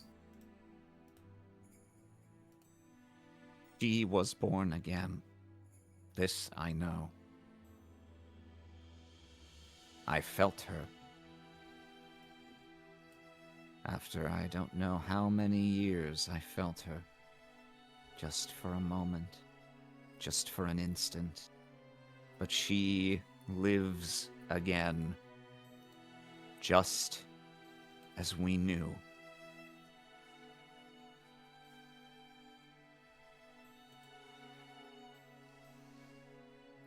Love that transcends death.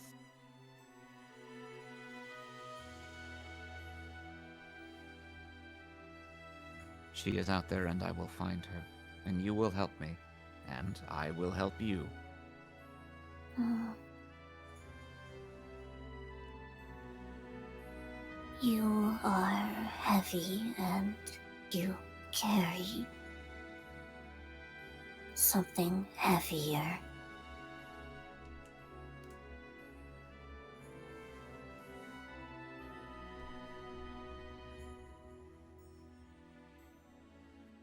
This will be done, though it may take time.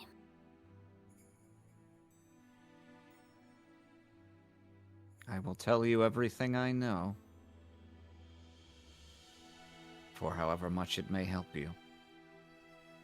Do you know how to make a shirt? I kind of want to cut the scene there.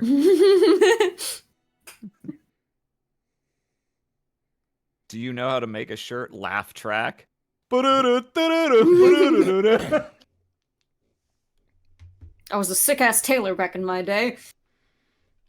I was kind of a polymath, alchemist slash tailor. A bit of a Renaissance man before the Renaissance existed. Mhm. Yeah. A bit of an Iron Age man in a Bronze Age world. Holy shit.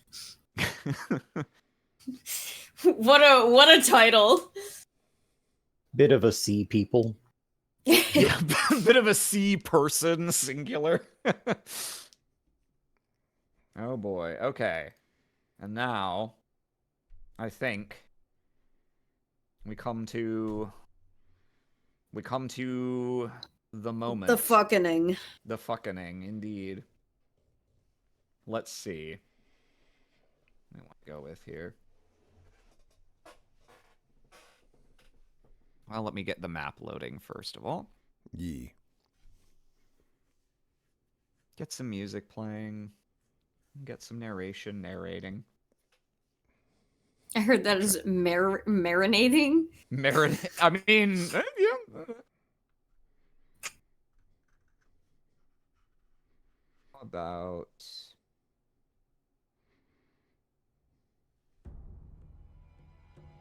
no, that's not the one that I thought it was.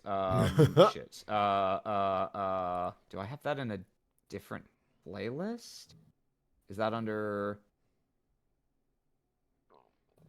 Fuck. What is that song called? Searching for answers. Yeah, here we go. Okay. Yeah, it was in a I have different that playlist. memorized because I fucking love that track. Yeah, it's a great one.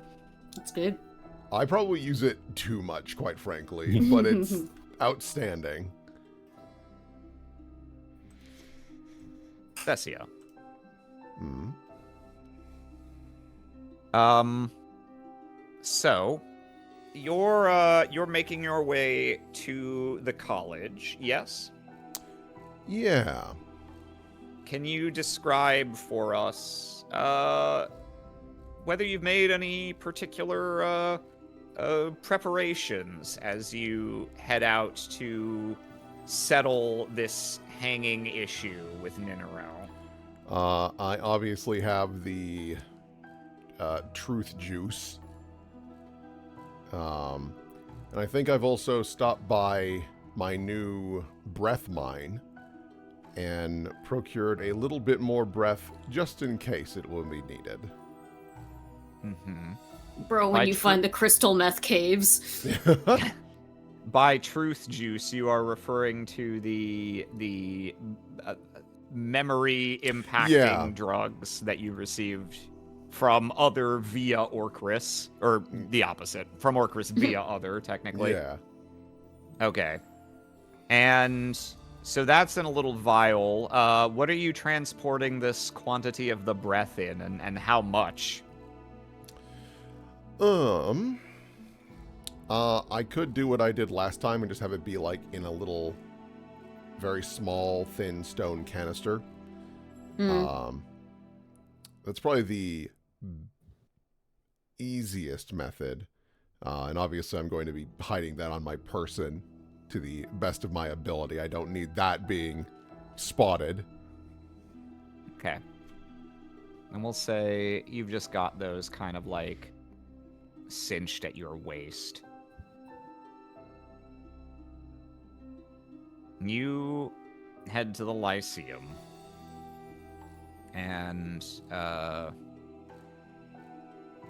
similar to Aurkrys, you get a slight sense of heightened security, except in your case, it's more a feeling of self-consciousness. One could describe it as even just a little bit of paranoia that every random passerby on the street as you make your way toward the college, innocent glances that under ordinary circumstances you wouldn't spare a thought to, suddenly feel like interrogative stares. I do my best to just look pleasant and just kind of going about. Obviously, not the thing of like whistling and shit, because like, yeah, nothing going on here. Can you go ahead and roll to die?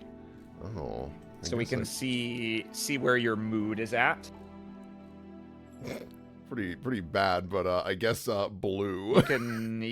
Well, you don't have to lock in a number, nope. I guess, because those numbers are all quite bad. But why don't you just tell us then where Thessia is at for headspace right now? I think Thessia, there is still that level of frustration, but she's like more locked into the last time that they did speak, where Thessia was like, so you saw firsthand what I was capable of, and that it was under control. And I offered to, try to find some form of middle ground in discussion of how to use this more properly. And we're not interested. And again, people are seeing opportunities to progress and are actively choosing to remain stationary. I think so. In your mind, you're sticking to your guns as far as this is the correct thing to be doing. This sort of experimentation. Correct, but being in blue, she does also realize that her mom is correct that we should play the part temporarily. So she is noodling on how she wants to present herself before having this discussion. Mm-hmm. Because she can't just go in and be like, I was right, because the conversation will be shut down immediately and it will only escalate the situation. So instead, we will defer, bow, and once everything is more or less into position as to what we need, then we will massage the truth in how we need it to be, how it should be. Mm-hmm. as you walk down the streets and start drawing closer to the college, you come through this gate here, and in among quiet chatter and these little fountains, it's a pretty quiet day in spite of the slightly increased feeling of tension that's gnawing more at you than anyone. However, you do see up ahead.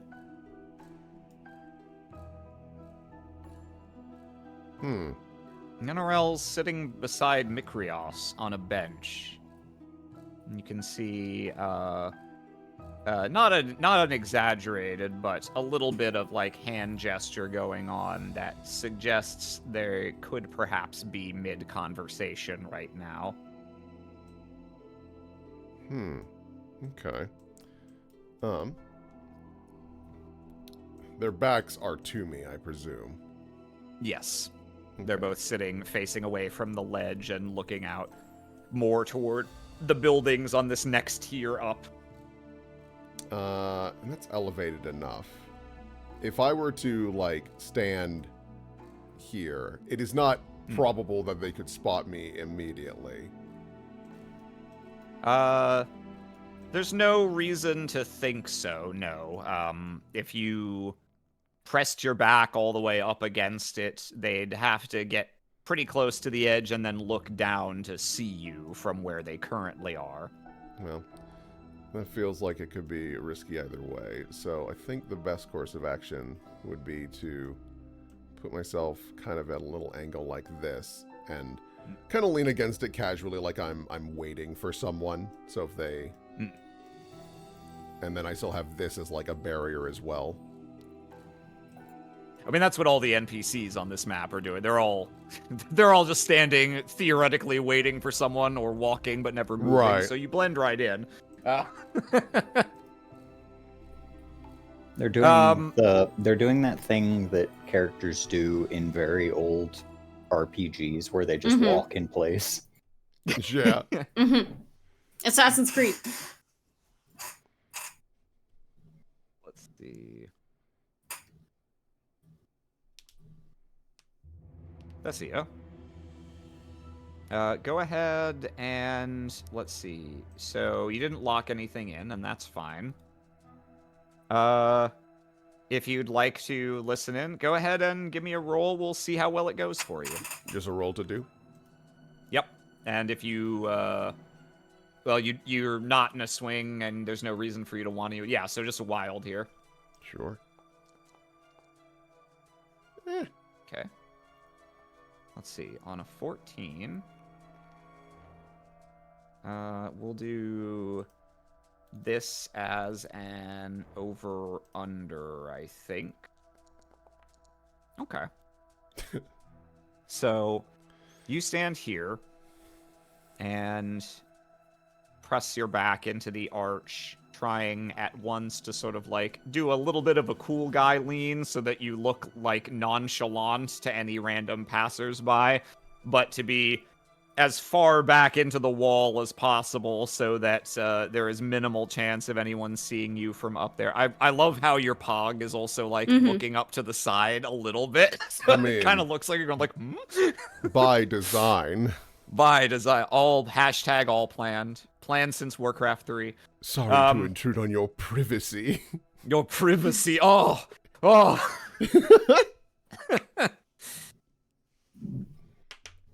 Thessia, you have arrived.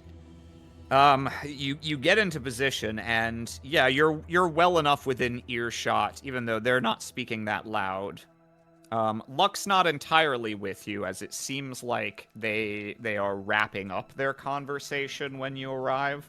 But you hear Mikrios say, "Oh, of course, I'll head over as soon as I'm done with lessons.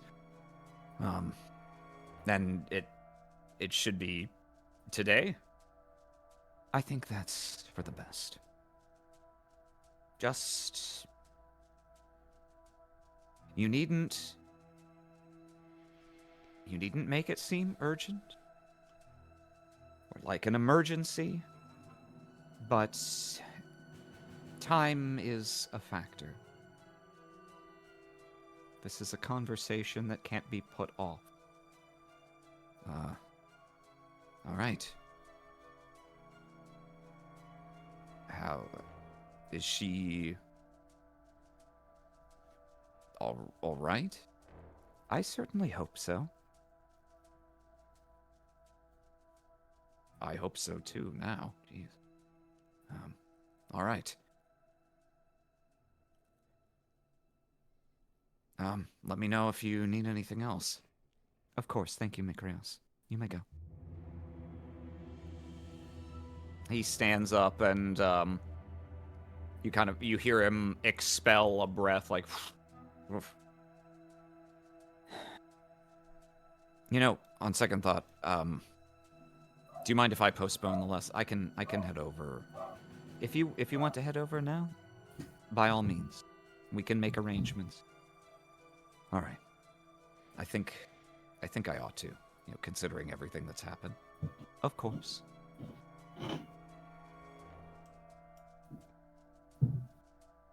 And you hear Mikrios begin to walk away. And you see his shadow pass by. Can I try to gauge what direction he might be heading off to?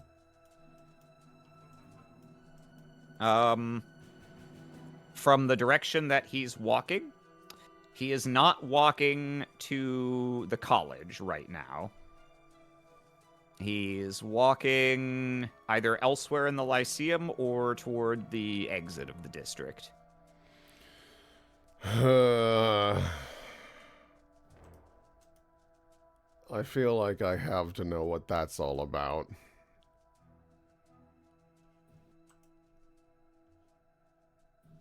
Mm-hmm. Do you think there's a way you could get somebody else to tail him? Or do you have any other way to intercept either of them? I mean, Rocks fall, everyone dies? I could just bump into Mikrios if I really wanted to, but I also just need to know, like, what the hell he's doing, right? Because it could put me in a very bad position if I just walk up and he's like, oh, I need to talk to you about problem. And it's like, oh, well, I'm not exactly in a position to make this favorable. I have no idea where Other is, and I did not bring my Glyrune. Check under your chair. Oh, yeah, I didn't do that yet. I'm always down there. I mean, Ninarel is likely going to be at the college for a while yet, right? Well, then I should probably... So here's the thing. If Mikrios is looking for you, and you make him you make yourself unfindable, that kind of solves it, right? It solves it in what way? Because he can't find you and you need to stall. He needs to have a conversation with you. And naturally, if he can't find you, he's going to return back to Ninarel and be like, well, I can't find her. And then, Well, if he does that, and I'm in the middle of conversing with her, trying to do... That's going to be very bad.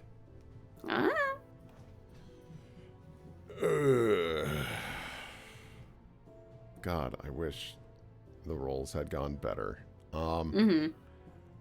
I guess I really don't have a choice. I will have to tail Mikrios and figure out what he's doing, and I will have to approach Ninarel either at the college or maybe at her home, which is not ideal. So you're going to go and follow the way Mikrios was going? Yeah. Okay. And you say tail, is that to say you're going to try and surveil him from a distance, or just that you're going to run after him and be like, hey, what's going on? I will tail him from a distance, and if it's clear that he's going to, like, my home, then I will, like, try to get in front of that, and then I will, like, bump into him in the road and be like, whoa, what are you doing here? Whoa. Watery. Yeah. Okay. Just pasting an icon somewhere. Don't pay no mind. Nope, I just deleted the icon I was supposed to be pasting somewhere. Especially don't pay it no mind. There we go. Okay. So, Thessia, you follow after Mikrios for a little ways, and he heads back down the steps a little further along, and he passes the scriptorium, which is the most common place for people to need to go and like reference stuff if it's related to college business. So that immediately knocks off the list one of the next most likely places that could have been his destination. And why don't you go ahead and give me another roll so we can see what sort of outcomes we're looking at here. Roll to die, or? I'll let you roll to die since the situation has taken a turn and you might shift tactics or shift mindsets. Okay. I need to study. Sticking with blue. Okay. Then, yeah, go ahead and give me a roll to do. A roll to blue. All right. Oh, shit. I forgot to ask. Yeah. Can I add Etria as a level 0 contact? Ooh. I believe that is actually the first time you've interacted with her in person. Yeah, it So, sure is. yes, you can use your making connections for that. Yeah, I'll do that. Sorry. You're just good. Okay. Okay. Let's see. I think we'll go ahead and... Yeah, we'll use this as the over-under again. So, I think over this, you both kind of get a sense of probably where he's going, and you have an opportunity to casually bump into him, quote unquote, if you choose to. Under this, you can have one of those things. You can either bump into him with no idea where he was going, or you can know where he's going, but be unable to intercept him in any way that, gives you plausible deniability. Right. Let's see. Okay, you can Yep, get both those things. hey. Yeah, so, he kind of, his pace starts to pick up a little as he gets closer to the edge of the district, and this music is going too hard right now. No. You're following. No. Your friend. No. He's just going to like a cafe Just going or to get something. lunch. Yeah. No. I was gonna do some grading, dude. Come on, I got all these tablets and I got my chick. Come on, man. Yeah. You've interacted with Mikrios a lot, and you know how he moves when he's in different mindsets, and the slow picking up of speed, and the sort of the frozen look of concern on his face. Your intuition really strongly pings that he's probably going to find you, out of some flavor of concern. And you are able to, by doing the classic Thessia rooftop skidoo, you're able to potentially get out in front of him if you want to try to meet him on the street. Otherwise, the logical assumption would be that he's going to your house. Yeah, I will try to cut him off in a location that is... I don't want to describe it as secluded. Like, I'm not going to try and get him in an alley or anything like that, but I definitely want it to be in a place where there aren't a lot of eyes. And, like, very casually bump into him. Thessia, you slide down the side of a building, leaving some very faint claw marks, and pad quietly across the street to a little courtyard garden that surrounds one of the main thoroughfares near the exit of the district. And you manage to find a lovely spot where you can have conveniently stopped to quite literally smell the roses on your own way, so that you can sort of like bend up and look over. Oh, Mikri! Whoa! Type Yeah. situation. Yes. And yeah, he stops and kind of does a quick double take as he spots you and you spot him and make eye contact around the same time. Oh, Thessia, you're just. He kind of rubs his forehead a little and breathes a little easier. Cocks an eyebrow. Just. You're just right here. Oh. And you're up and about, and I mean, I don't know why I thought that was in question. She kind of tilts her head. He kind of places a hand gently on your upper arm and looks you up and down slightly.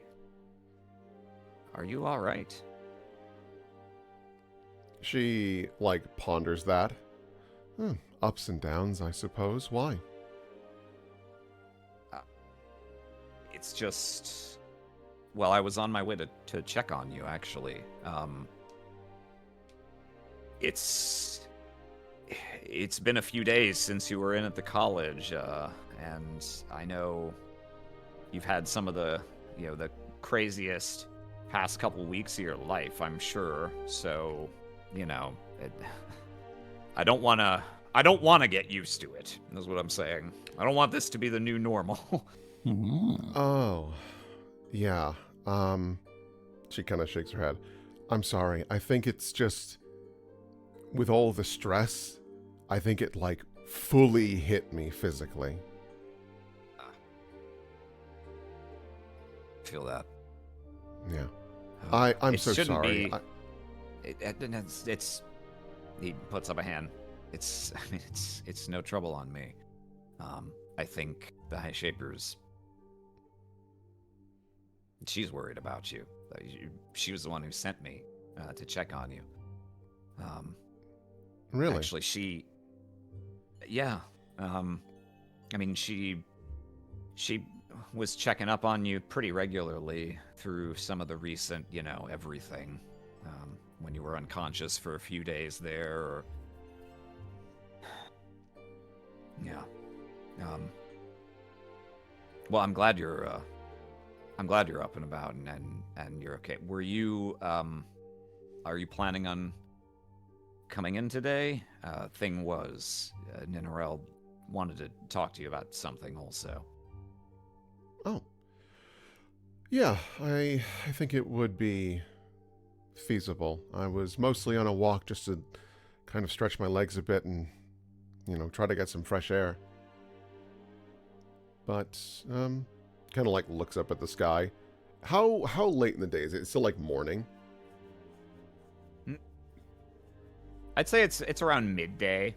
Okay. Because you went and got some stuff ready for this trip, so even if you pretty much are going straight here after your talk with your mother, it's not quite fully morning, but there's plenty of daylight left. It'd be a little late for me to show up for classes, but it would be nice to return. Yeah. Yeah, your guy, Dimok was asking after you, the sculptor. He says he's been making a lot of progress. And excellent. Yeah. We need you down there. You know that, right? It's really nice to hear, though. I bet. Yeah, I just with everything that's been going on, there are also times that I am afraid to be present. Just because in a very short period of time, I have stirred the pot quite a bit. And I worry with my presence that could be negatively impactful on some of the students. They might be a little distracted or concerned. No, I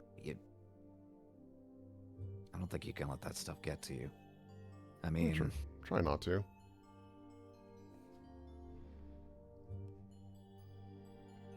everyone there.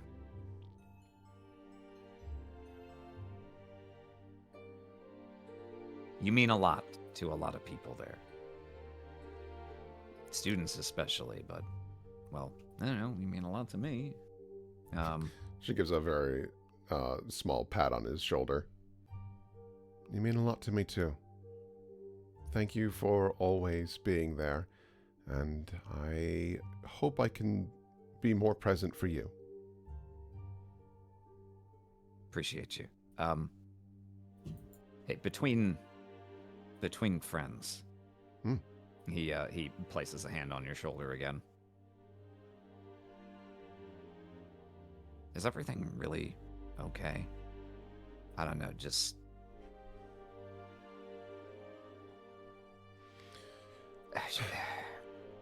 High Shaper seems on edge in a way I'm not used to seeing her. And she wanted me to go check on you, but she also said she really needed to talk to you about something. And I kind of gathered she thought that you maybe needed to talk to her about something.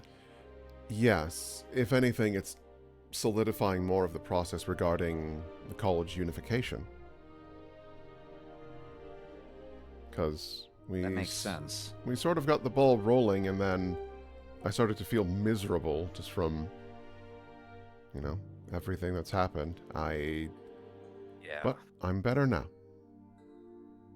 It's very thoughtful of her. If we don't pick up the discus and start running with it, then for sure one of the other colleges is, and that's fine. I mean, we all have the same goal, or, I mean, we should if this is going to work, but... I'm concerned they might not have the same approach, though. I mean, I'm sure they won't have the same approach. I don't think any of our colleges are going to have the same approach, and I got all the respect in the world for the igniters, the quellers, the sequencers, fusers, the purifiers. But, we have our way of doing things, and I'm sure taking the initiative can only be good for us, Of course. Fail provides us a strong foundation, or at least we can make it. Okay. Well, I'm glad it was just... Alright. I don't know what I thought, but, so much unbelievable stuff has been happening. I could do with, a run of entirely believable events, Right. Kind of studying him. It doesn't seem like he has any knowledge of, like, the wild shit that happened. Oh, no way. Go ahead and make me a roll to do. Yeah, it definitely doesn't seem like You don't pick up, as you carefully study him, his reactions and what he chooses to talk about or not talk about, how he phrases things, all these little clues add up to no reason to think that he knows any of the details of your previous encounter with Ninarel, or why you haven't been at the college since then. Got it.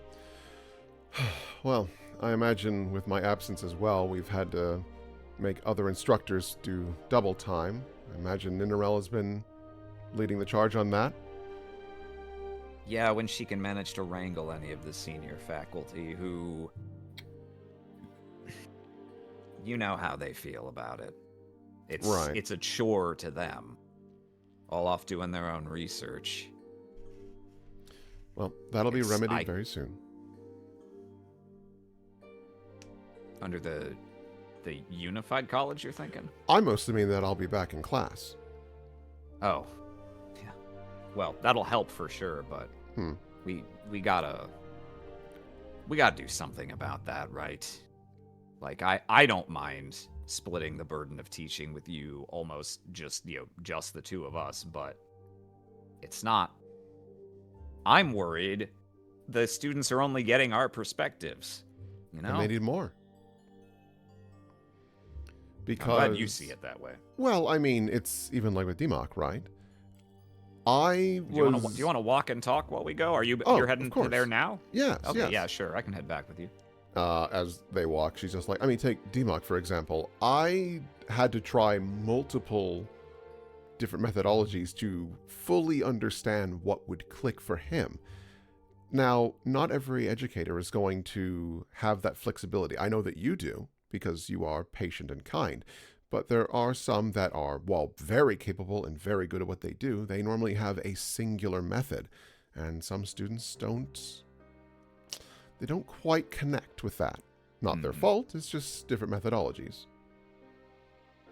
Yeah, I agree. And I mean, the thing is, and you guys go on, you talking shop as you go. And you have just for a few moments at least, you almost forget the reality of your current situation, and you settle into a very, very familiar and pleasant routine. It feels like old times, like simpler times. Yeah. You walk with Mikrios back to the college. And then you pass through the doors, and as soon as the metal clanks shut behind you, it has the sort of ring to it of being locked into a prison, and immediately that heightened awareness, that anxiety is back as you sort of lose track of whatever he's currently saying, and get the sense as you step through the door for a second as if like everyone's looking at me. The whole room sort of turning in slow motion, and the two containers cinched around your waist feel immensely heavy in this exact moment. Well, I thought this was going to take longer, so maybe I can even uncancel a few of the lessons that I thought I was going to have to cancel. I should get to that right away, though. Yeah, absolutely. Thank you again. Right. I really appreciate it. Yeah, it was nice. I feel like we used to have our little walks more often. We should try to get back to it. I'd like that a lot. Maybe tomorrow morning, try to meet up somewhere and walk in. Sure thing. Yeah, we can catch up near the end of the day. I'd like that. He hops down, jogs across the room, waves to a couple of your mutual acquaintances, and goes up the stairs.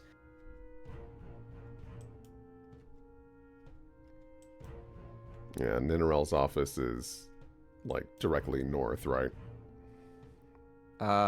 Yes. Okay.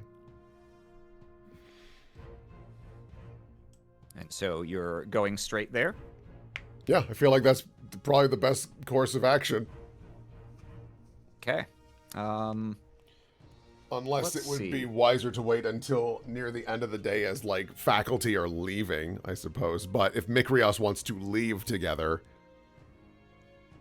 You could try. It would present potential additional complications, since, of course, the longer you're around, the more likely for people to come up and talk to you about one thing or the other. If you're trying to keep as low a profile as possible for now, then probably your best shot would be to just go straight for it. Yeah.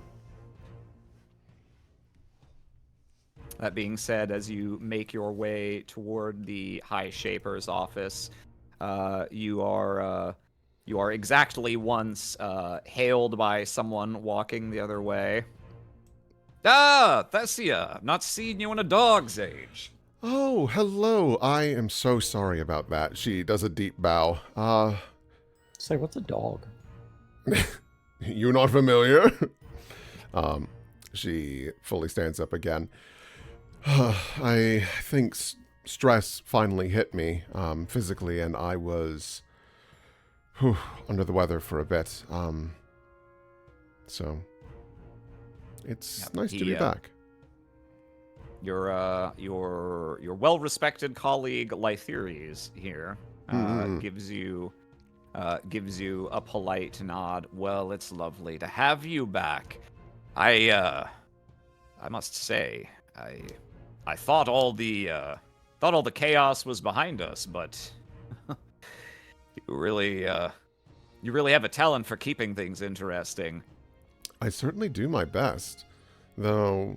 You make it sound as though something else has happened here while I've been out. Well, of course, there's been.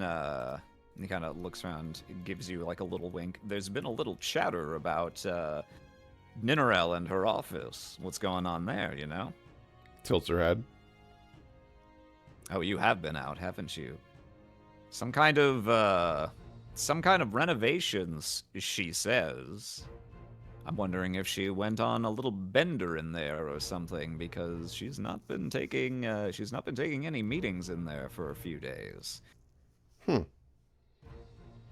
Well, you know Ninarel. She is a bit of a perfectionist. Probably wants to make sure it's as tip-top as possible before anyone enters.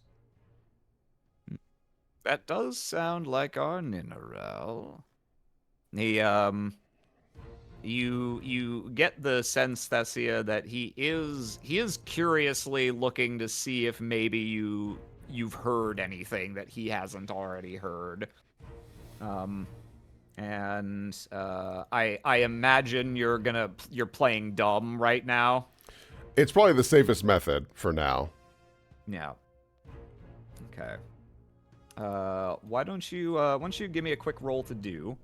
Okay.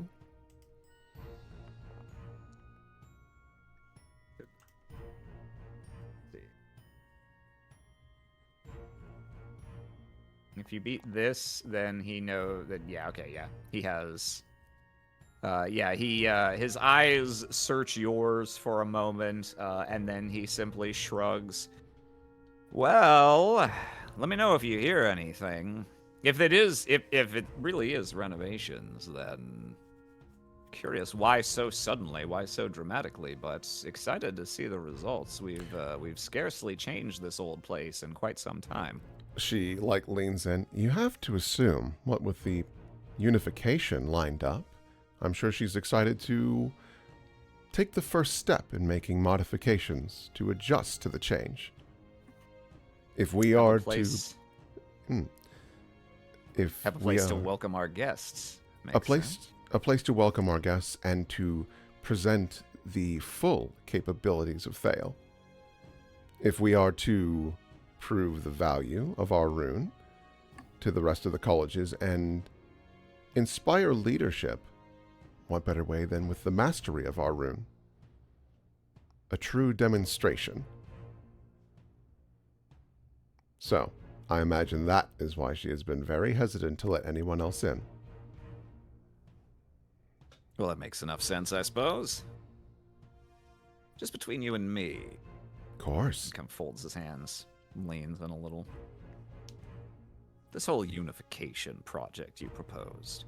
Hmm. Who do you imagine would be able to fill that role? Sitting at the top of all 6 colleges. If we want someone from our own number, and I think we do. Do you think our Ninarel's up to the job? I think Ninarel is certainly an excellent choice, though I do like her leadership for Thale specifically. My envisioning of someone overseeing all of the colleges would be an individual that is malleable, or more accurately, receptive to change. As you might imagine, all the colleges have been rather stagnant in their processes. Nothing entirely wrong with that, just tradition taking hold for a bit long. I'm hoping to have someone that is also young, who isn't, I suppose, influenced by, what's the way to describe it? The social dynamics of a singular college. As you might imagine. Yeah. Go ahead.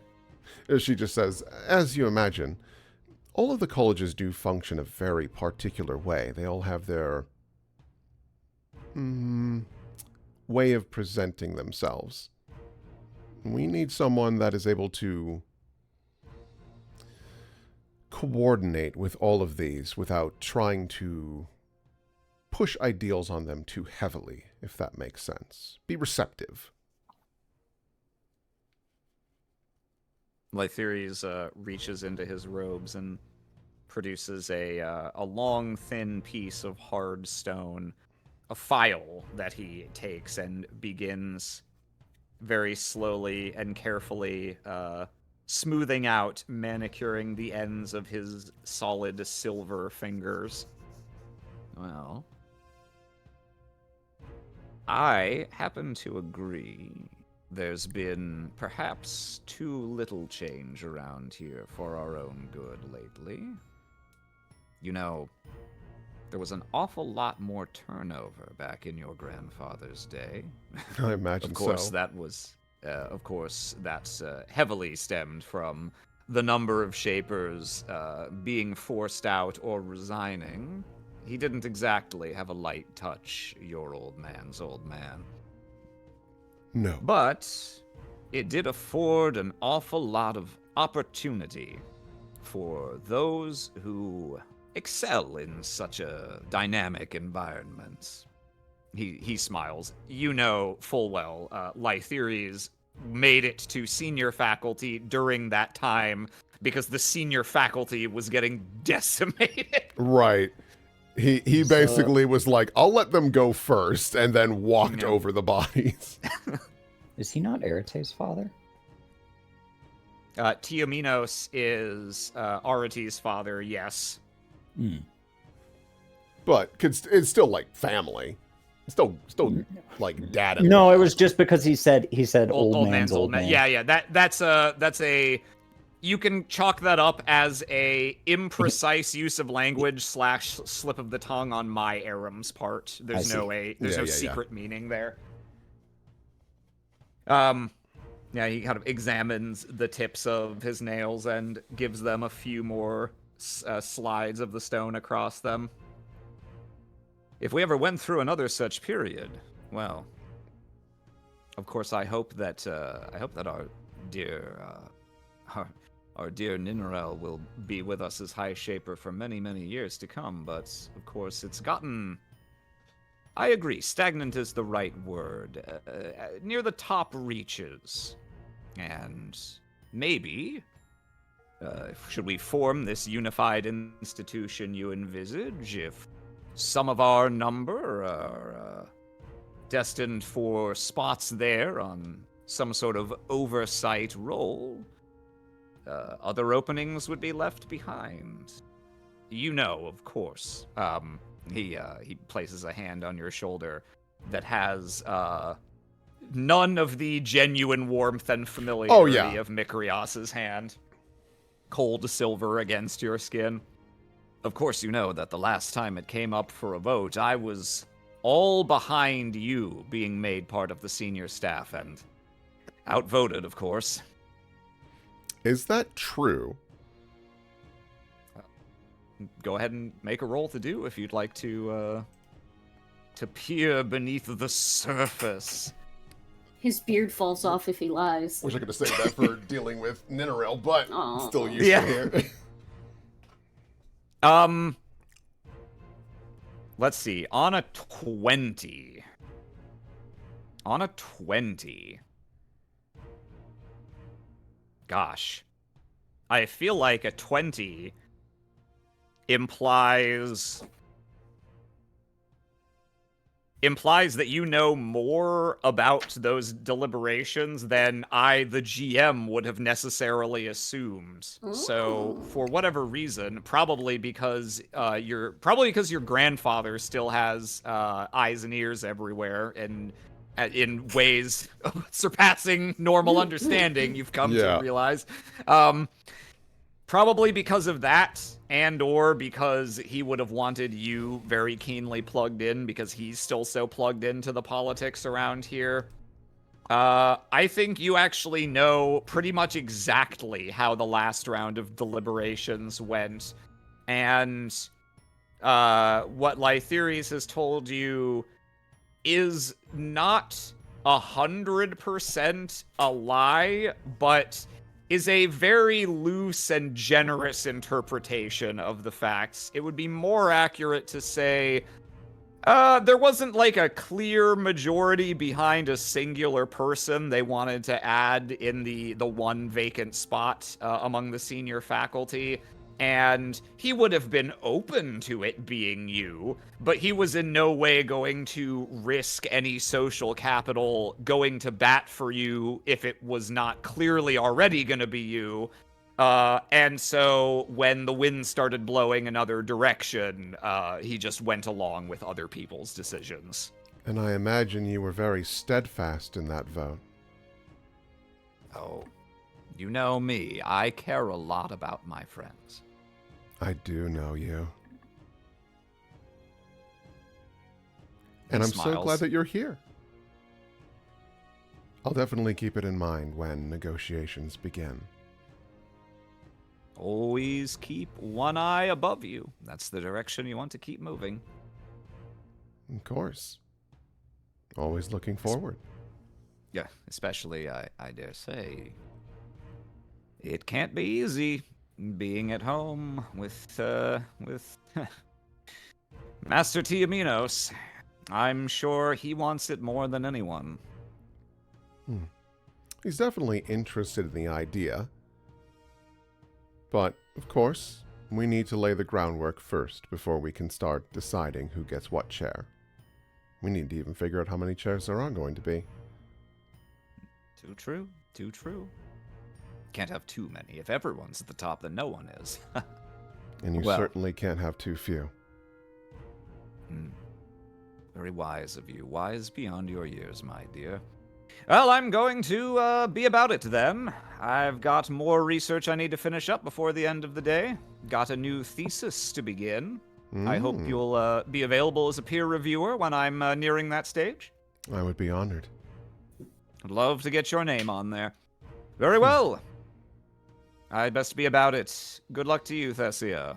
Hope to see you around regularly from now on. You should be seeing me more often.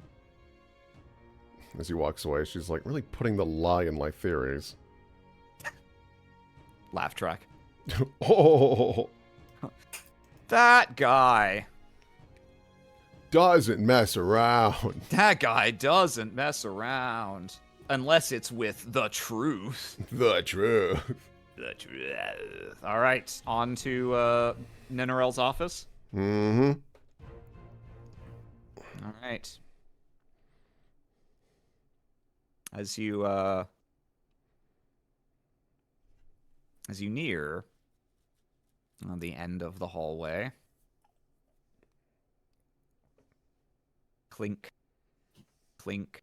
You can hear your two containers dangling and lightly bumping against each other, and the sort of the noise, the gentle, dull roar of discussion in the atrium of the college dies down behind you, and every step that takes you closer to the end of this hallway, they feel heavier and heavier on your waist. Clink, clink. It's echoing almost as loud as your footsteps in your own ears. Thessia, you can I'm not like making you roll anything, and I'm not going to tell you how you feel. But in this moment, as you're getting close to the office and you're starting to think back to your previous encounter with Ninarel and how that ended, but also how it began and the journey that took you all the way there from far beneath the earth.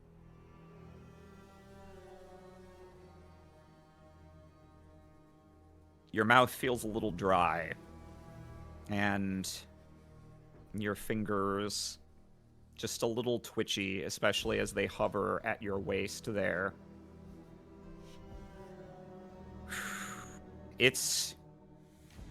There is a not inconsiderable part of you that right now, even though you have other uses in mind for it, really wants that breath for yourself. Yeah. It's been a while since you were walking around with it.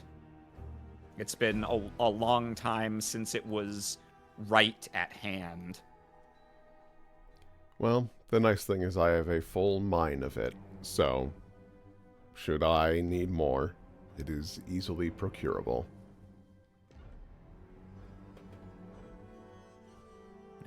Set that part of yourself aside, practicing that self-restraint that your mother was so firm about. And as you near the end of the hallway, you take the final turn and nearly walk around the corner into Ninarel, who is taken aback to see you appear before her so suddenly. I take a very deep bow immediately.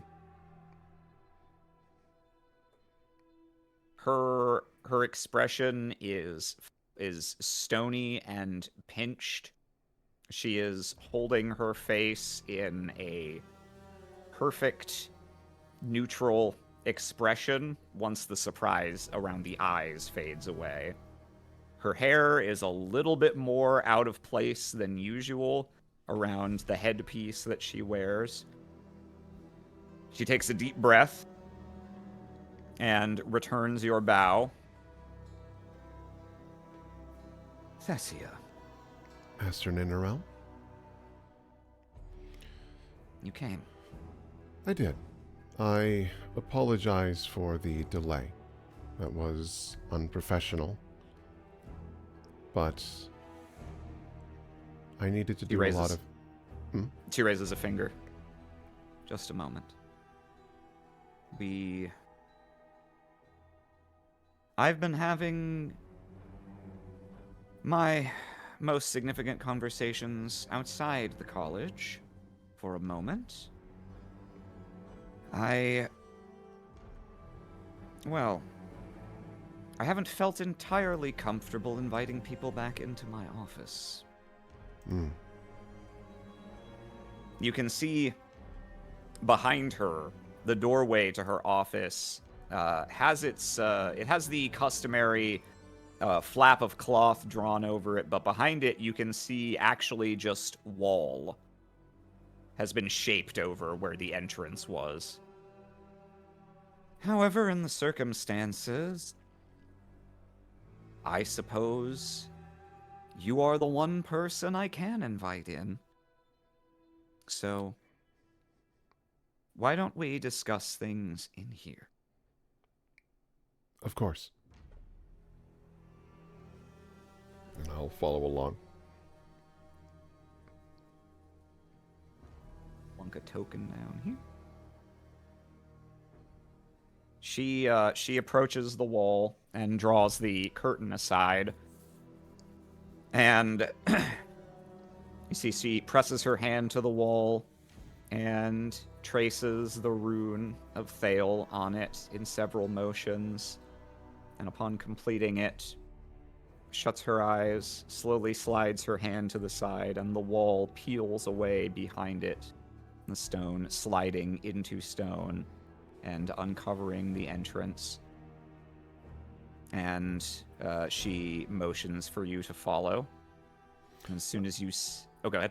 I just while she's doing the rune, I like look up and down the hall. Do I see anybody, or is it very clearly like just us?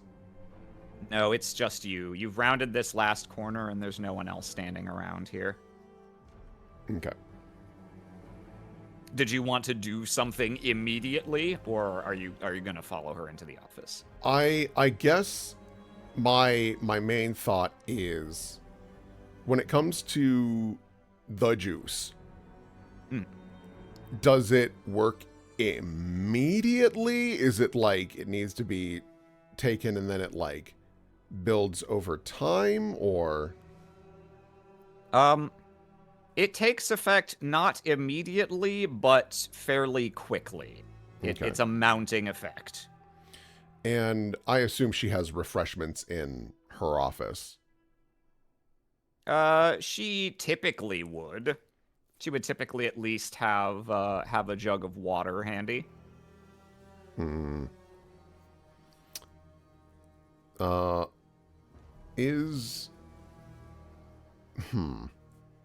should have probably mentioned this earlier.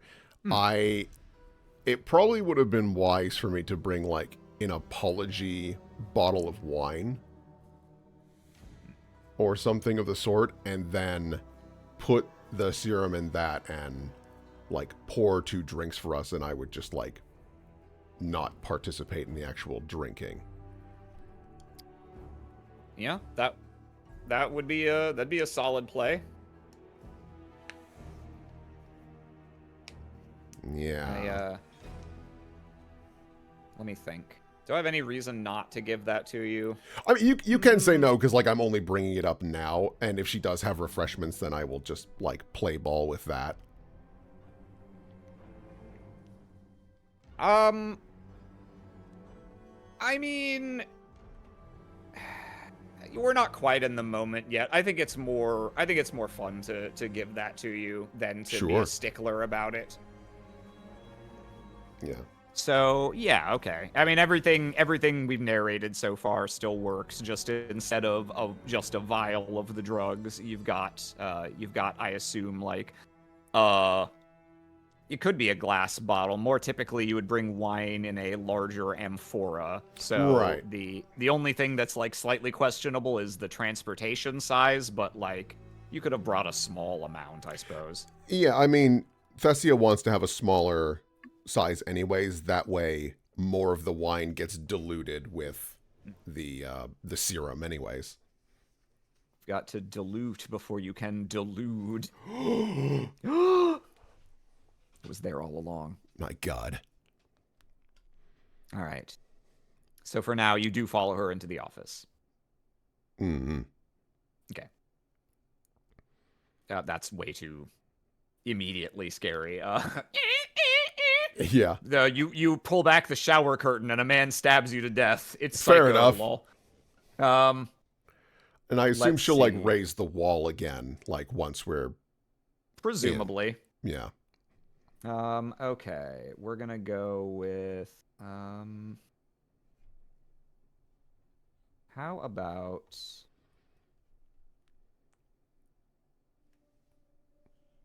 okay. Thessia, you both step past the curtain and into the office, which is essentially as you left it. Oh, wow, I really did go to town, huh? It is levels and levels and levels, spiraling, curving, meandering up to the very top, at which sits a majestic marble throne that can oversee the entire room. There are countless shelves emerging from every wall, a touch that is deeply reminiscent of the tower that you created, but here everything gleams white. It is all the same marble that made up the building before, with one addition. Something you dragged with you all the way from the mine. Rich veins of diamond shot through the marble at different points that almost seem to glimmer with their own internal light. Frankly, it's breathtaking. It I is. might need those. It is truly. It is not an office. That is far too diminutive a term for it. This is a throne of knowledge before which one could hold court. The furnishings that were previously much more central in the office's design, you see Ninarel has relocated here to the very front because, practically speaking, who the fuck wants to walk up and down 40 stairs to get to their desk? Me. Not her, apparently. This is where you differ. This is why you're at the bottom. This is a fine desk. You may keep it when you are my secretary. I think Thessia does have to, like, restrain herself from being like, wow, this is amazing. Ninarel places a hand behind you and draws the wall shut behind her after closing the curtain as well. Well, what do you think of your handiwork? A little ostentatious. She cocks an eyebrow at you as if to say, a little. Sits down on these cushions here and rubs her eyes. Well. And she relaxes her shoulders as some of the tension leaves her body. I'm glad, even if it took you longer than I would have liked. I'm glad that in the end you came to do the right thing. And thank you for sending Mikrios. I didn't have much of a choice, did I? I was beginning to think that you intended to let this awkward stalemate go on indefinitely, which would not be of service to me nor to yourself. Or to my students. Indeed. Where is Master Thessia? When is Master Thessia coming back? I won't claim that you've been anything less than a marvelous instructor.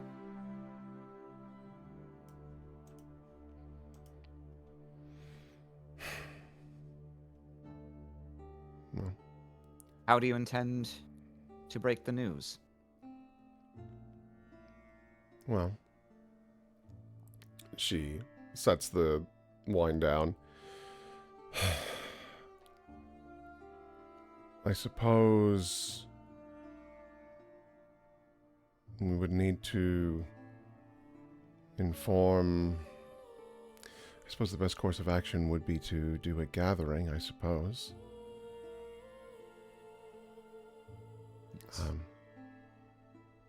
Also, she's like trying to put on the energy of weakness to kind of hopefully keep Ninarel off guard, because Thessia is so strong-headed so often. Like you're defeated. Yeah. And she gestures. Oh, very quaint apology. A start, at least.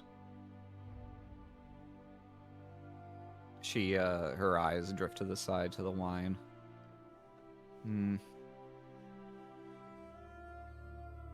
I'm not sure, given our previous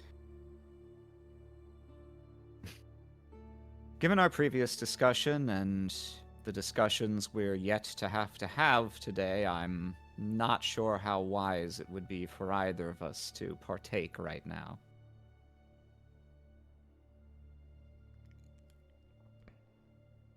But I appreciate the gesture.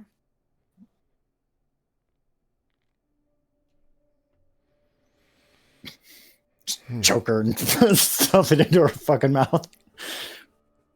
I am trying to think of a way to...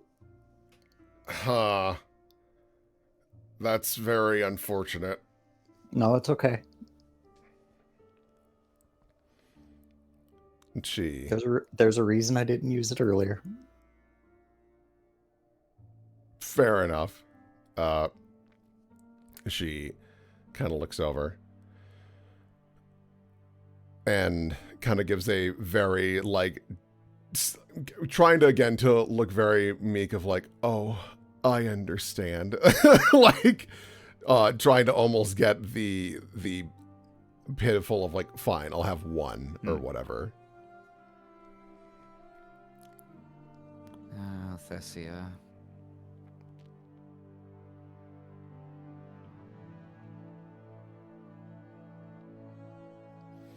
You know, you remind me a lot of your father. Kind of looks up. He was a wonderful man and colleague.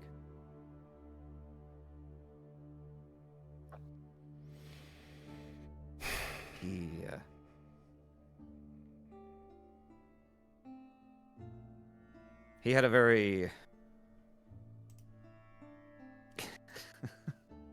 She starts laughing a little, like recovering, or like recalling old memories that were funny at the time, and the memory of the memory is funny even on its own. Mm.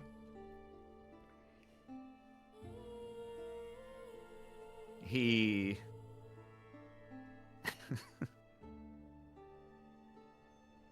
I often wondered if he had any friends outside of work, because poor man would...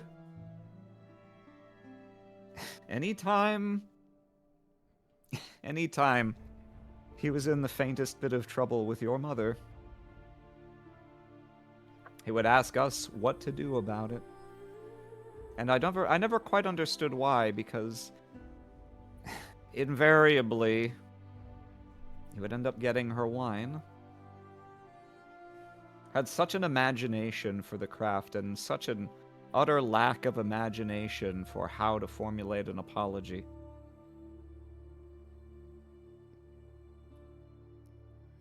I suppose I did learn that from him. It seemed to work pretty good with Mom. Gives a weak smile.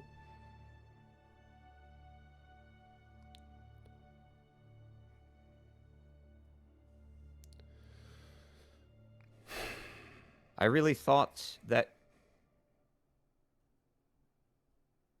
whatever anyone else had to say about you, Thessia, I always thought, and I liked you for this, that you took after him more than you took after your grandfather.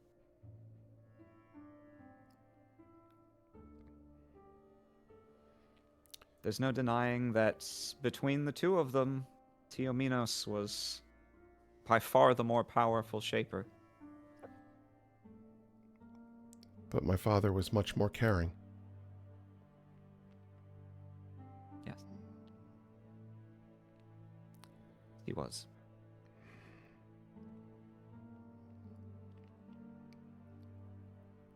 I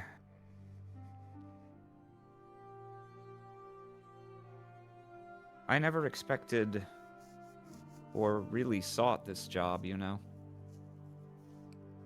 Why's that? Well, because it was entirely obvious. A foregone conclusion that when the day finally came that your grandfather stepped down, it would be your father sitting in this seat.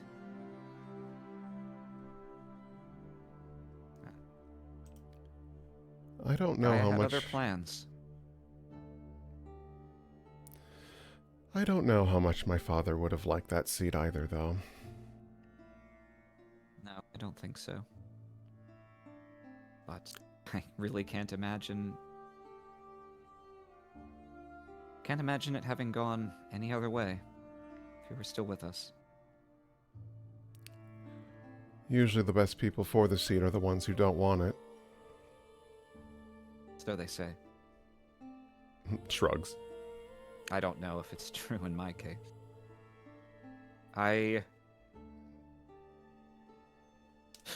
There's all sorts of things I feel at liberty to tell you now, because, well, it's not going to matter for much longer.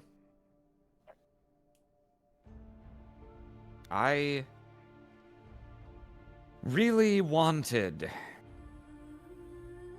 to dislike you. Frankly, I wanted to dislike your father when we first met. That's the impression that your grandfather left on people, I'm afraid. Sort of poisoned the well.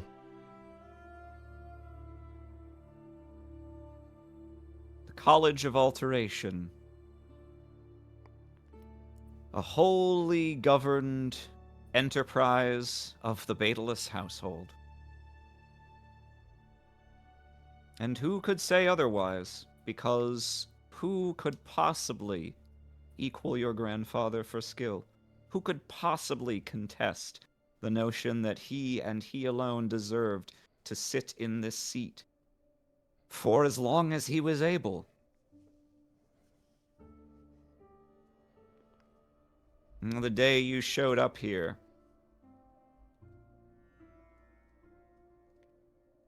will never be free of them. Just generation after generation of Baetalus dictating, well, everything about what research was to be done and how.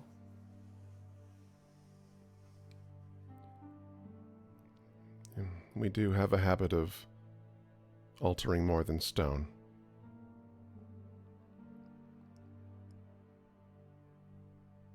My intention is never to control, though. Merely to show what can be done with freedom. She shakes her head softly. And therein lies the problem. Lack of control. It's exactly...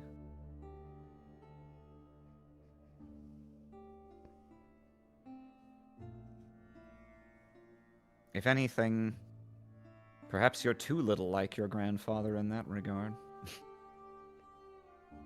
Man can't be happy unless he controls everything going on around him. He can be that way around the home, yes.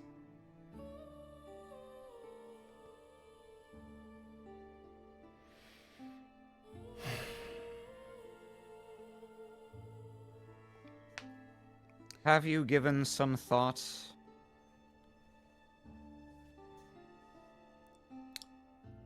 to, well, how you would like this to go, your resignation? I would... I've been in a precarious position myself since the other night. If I tell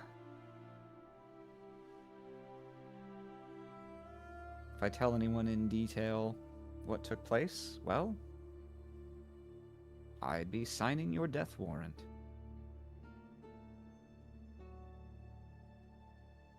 Not to mention,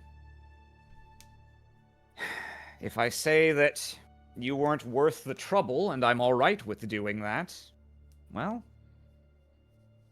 I'm still a high shaper with no judge of character whatsoever, aren't I? For this to happen weeks after the tribunal?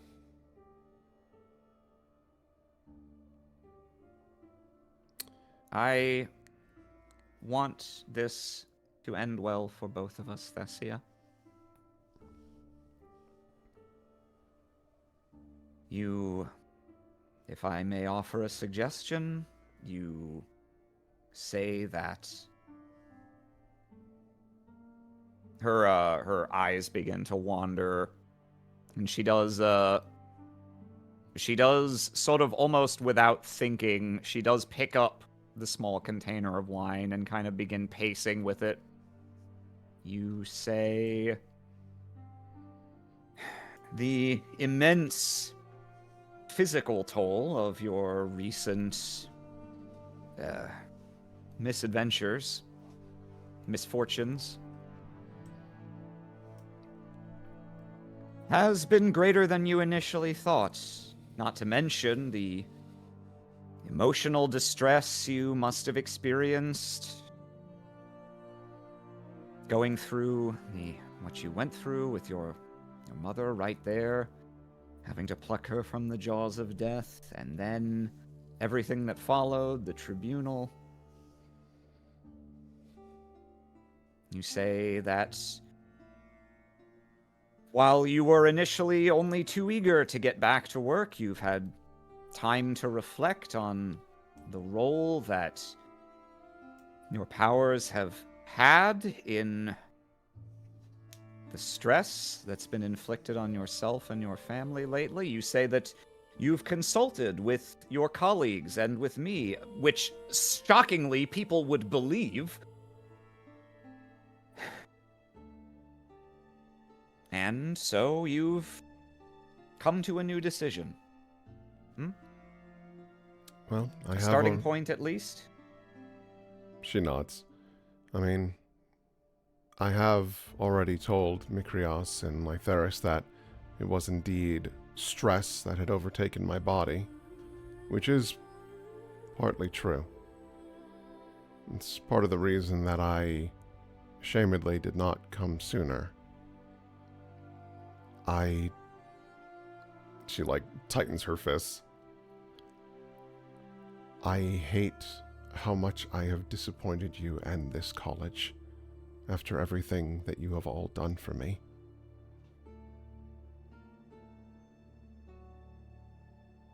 Please know I didn't... Oh, yeah? Okay. No, go ahead. Please know I didn't mean to throw it away.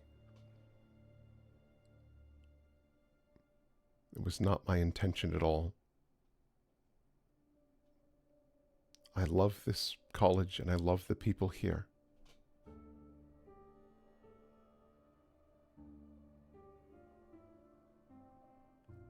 Thessia, how much of that sentiment, how much of what you just said is genuine? I do, the love is true. Despite, everything that's going on with Ninarel right now, she does truly appreciate all that she's done for her. And there definitely is the idea of, I didn't mean to throw this away, which is also true. The disappointment is partly true. I think it is disappointment more to herself of just, again, that very selfish thing of we could have had a cool thing. We could have done something pretty incredible. And instead of talking about this, you kicked me out immediately because I was ready to have a conversation about it. Mm-hmm. But the part that's I'm so sorry I've disappointed you, I imagine is part of your aforementioned playing possum here. A little bit. Okay. Let's see.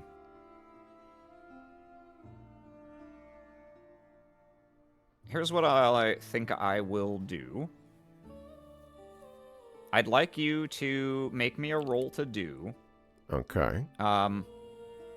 And it's I'm gonna oppose it with her roll to die, which I'll need to. I'll drop this swing. And I'm gonna do something similar to what I did with Wither the other day. If you win, I'm gonna let you pick which attribute she responds to your feelings with, because you will have successfully manipulated her into the direction you want her to go. Right. So I guess I'll do my roll to die. Not stupendous.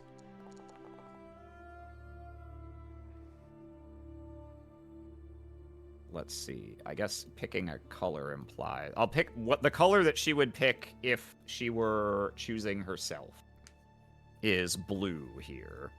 You know, I'm not going to tell you exactly what her attributes are. You got your win, so you get to choose red, blue, or yellow here.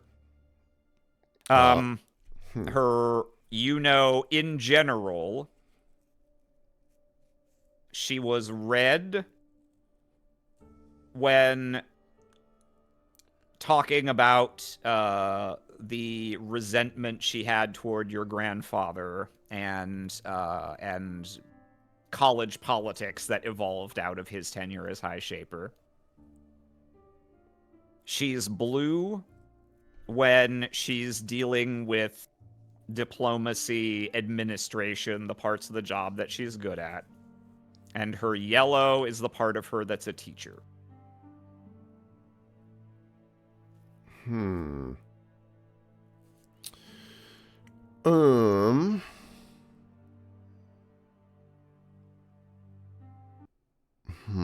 I don't know if I want her to be red, because that'll be like animosity.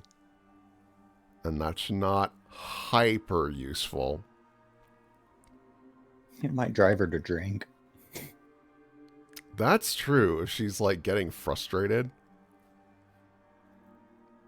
She also won't clash with me, which I kind of need.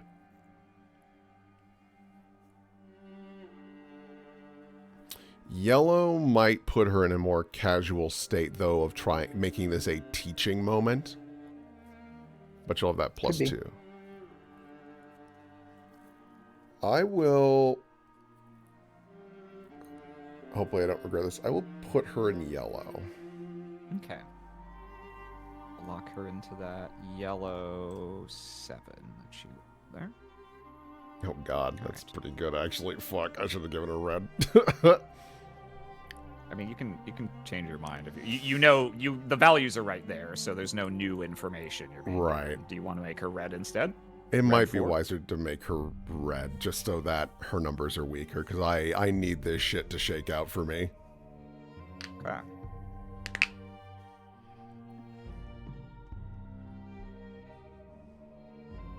That's your problem, Thessia. You say all these words. You didn't want to throw it away, then what were you thinking? What on earth were you possibly thinking? Taking an action that could have killed yourself, and more importantly, the same action that killed a dozen people less than a month ago. You understand why I made the decision I made, don't you? You understand that lives are on the line? Why do you think I didn't argue?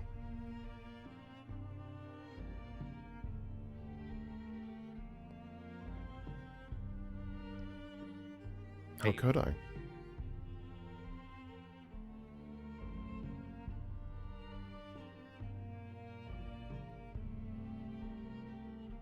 I say this only because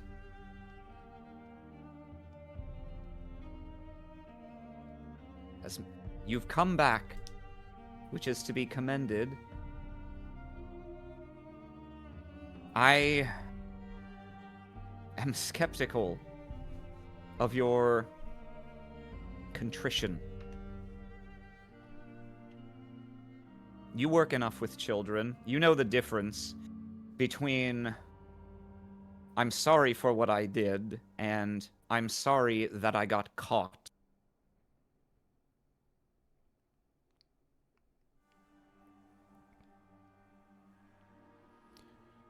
Maybe I should take it as a positive sign that you're sorry at all.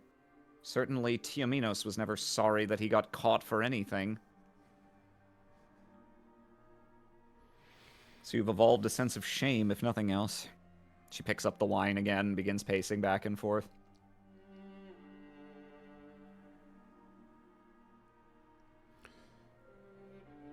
Unreal. The amount of... What does it matter now?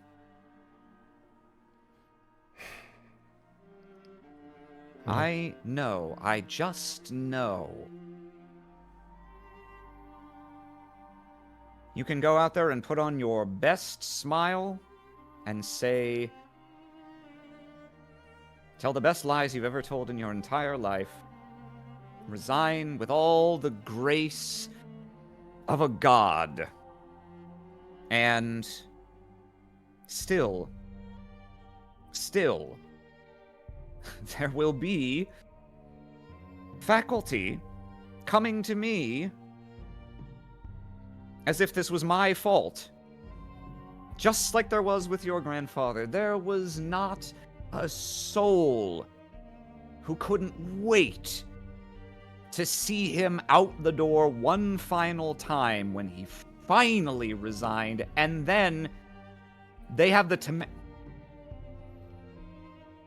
pointless. I think the difference is that the college knows you care about them. My grandfather was not the warmest person.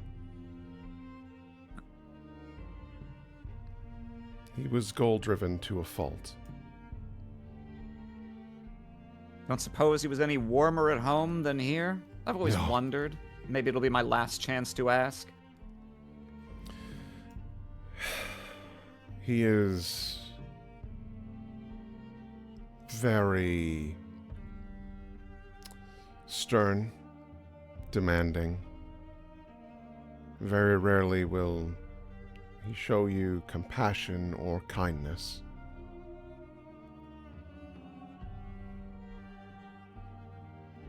No matter what you... Oh, yeah?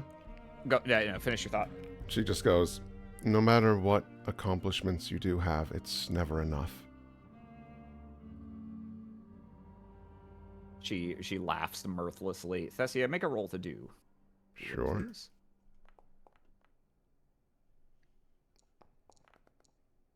She's going to have to stay in red per the previous thing. Okay, yeah. You can tell it's your grandfather. The thought of your grandfather literally drives her to drink. She, leans The into more them. you talk about him, the closer she seems to be getting to pouring herself a cup and maybe even forgetting where she is for a moment to just fucking go off. I think the pressures from my grandfather have been pushing me more than I prefer. I mean, it's probably not exactly a secret. Our home is falling apart. And it's not helped by my grandfather's insatiable demand for more and more diamonds, which we are unable to procure, as our mines have failed. More importantly, due to a collapse. And he was... Even though he knows how much I love my father, he will drag his name through the mud time and time again. He still complains about his days at the college. I bet he does. A lot of the ramblings I just in one ear out the other, to be polite to an old man. Give that man absolute power, he would still find a way to complain about everything that was everyone else's fault. She nods. Now imagine that when he is in home and must rely on others to take care of him. It gets exhausting. She shuts her eyes and shudders very slightly, actually imagining that. She takes two simple clay cups and slides one across the table to you. I just nod, trying not to draw too much attention to the motions she's taking. Yep.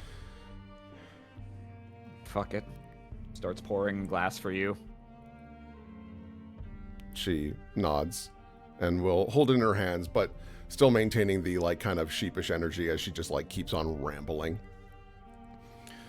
And, not to mention, my grandfather was, as of recently regarding the incidents, he would keep on talking about how the college was being ridiculous, and I had to keep arguing with him. It was an understandable decision, but continuously dragging more and more names, even asking about who all is present just to have more to drag through. A man without any hobbies can only find one thing to complain about, I suppose.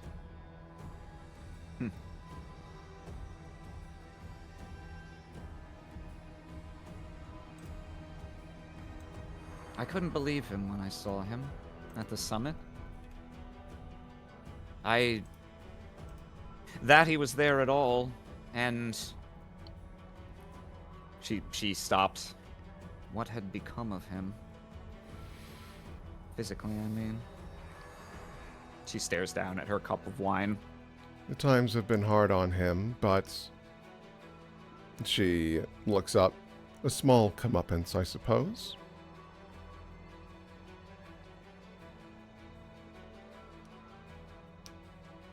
He's only himself to blame.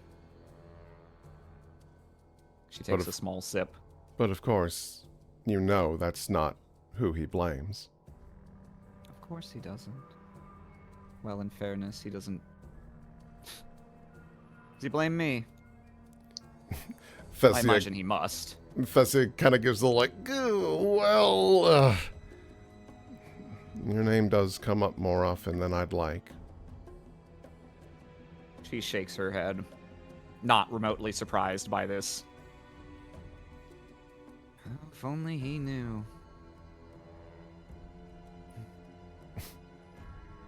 Well, seeing as I'm resigning soon, how do you mean?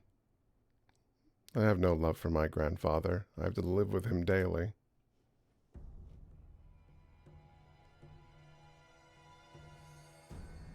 Thessia.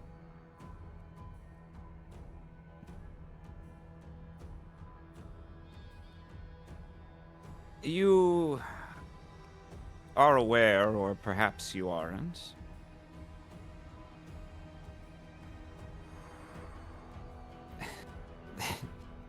anyone who has sat in the position of High Shaper, there's no way such a person can ever be allowed to end up destitute. The colleges can be cutthroat in their way, but we're not that cutthroat. Your grandfather takes a larger sip. He micromanaged the research. Every other scholar at this place was a brilliant researcher and a terrible instructor and a terrible leader. And getting older and older, many of us thought that he was not doing enough to adequately prepare the next generation, his own son included. His own son. And later his granddaughter. And many of his peers gently suggested he should consider naming a successor. His son-in-law right there. But instead chose someone else. Oh, he didn't choose me. You think he ever would have? No. No. He didn't choose anyone. He didn't get the chance. He didn't want to choose anyone other than himself. He clung and clung and clung, even when his physical decline was already becoming evident, if only in minor ways. No one was fit to sit here but him.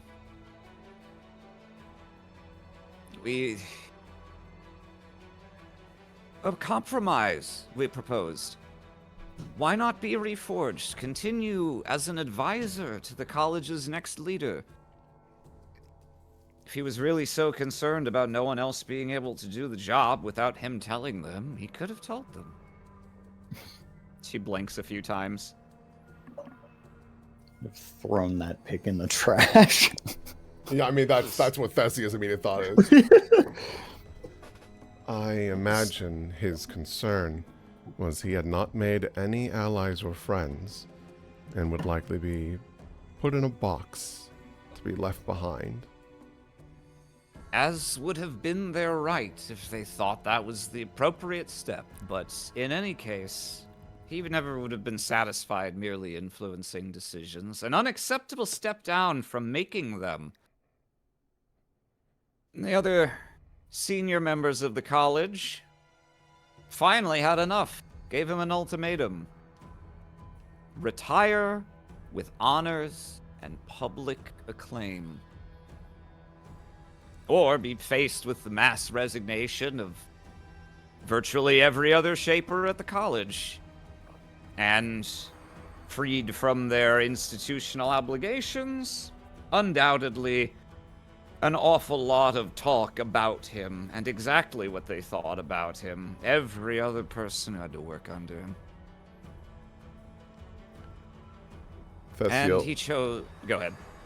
while she's like really getting into this story, Thessia is going to very nonchalantly put her glass on the table and fill it up a little bit more, making it look like she needed a refill, and then like, without saying anything, like gesture, did you want to top off?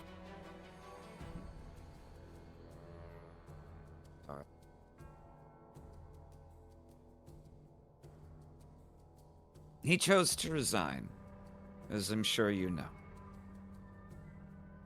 Oh, he makes that very apparent. The part that I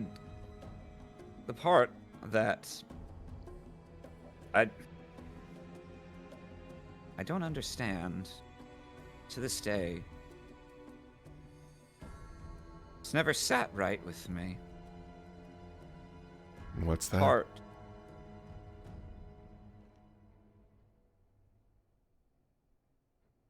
He was offered the customary lifetime pension befitting a high shaper of a tenure of over 30 years.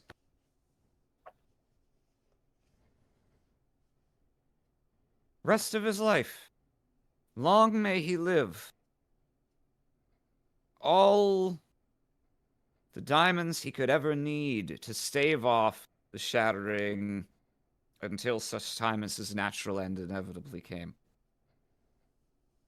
Do you know, she leans across the table, puts her elbows. Do you know how many of the senior faculty wanted to grant him that privilege following his resignation? How many? None.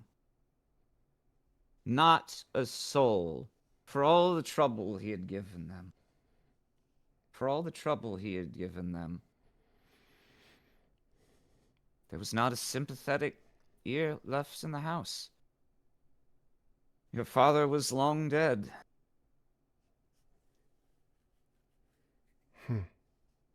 He was offered it because I insisted. They wanted to make me High Shaper? Me? Just because they knew I wasn't going to be a busybody? Me because they thought they'd be free to pursue whatever research they wanted? Because I'd be too busy running around pleasing people, doing all the things your grandfather never did. And if they were going to do that to me, if they were going to sit me here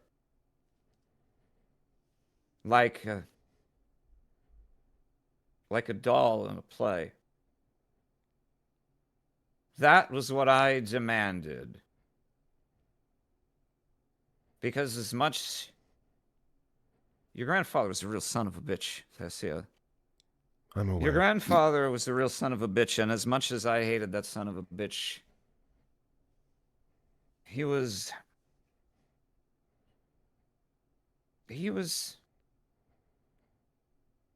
brilliant. And he deserved the same respect that might have been paid to anyone who sat in this office, before or after. And I said we have to give it to him. It's what he deserves. It doesn't matter if you like him, it doesn't matter if you don't like him, if you hate him. God knows I do. But he deserves it. She picks up the wine jug again, and accidentally, like, she moves to try and pour it and bangs her elbow on the desk, and the jug crashes to the floor. Oh, You he didn't. deserved it. He deserved it. And he wouldn't take it.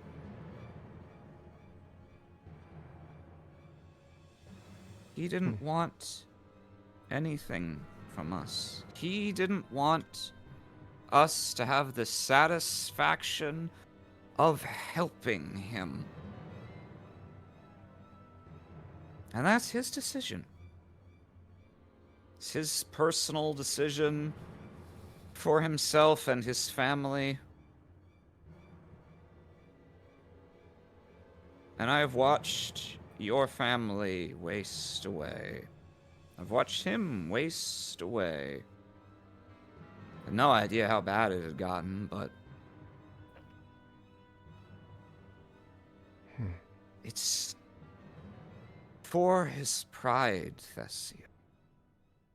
It's for no other reason. Your grandfather will destroy your family.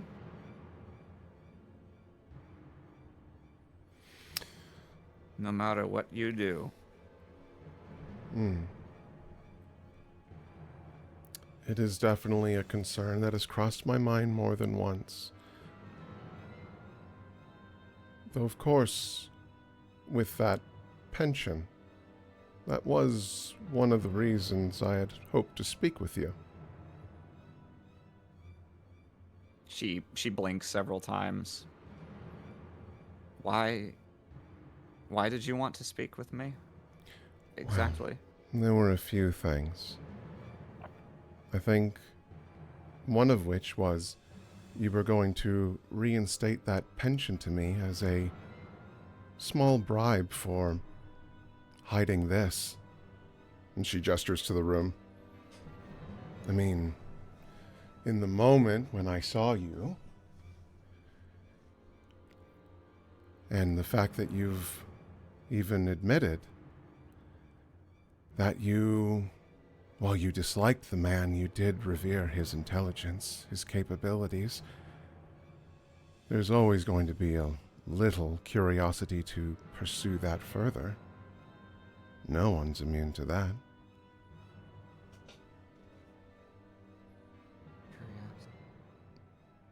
She turns and kind of looks slightly blearily at the room.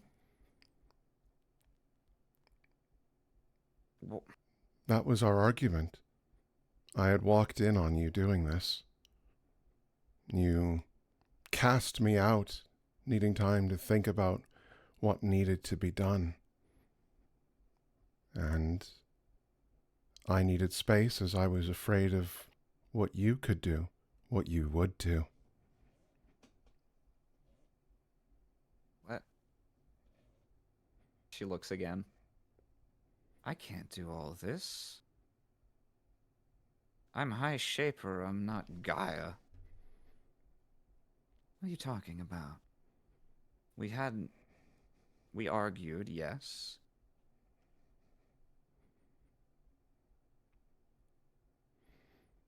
You see, she is mid trying to recall right now. Let's see. How do I want to resolve this mechanically? It doesn't Figure matter. I will truth it. You're not here. I guess we have ruled in the past that you can do that, but even so, here. Why don't we?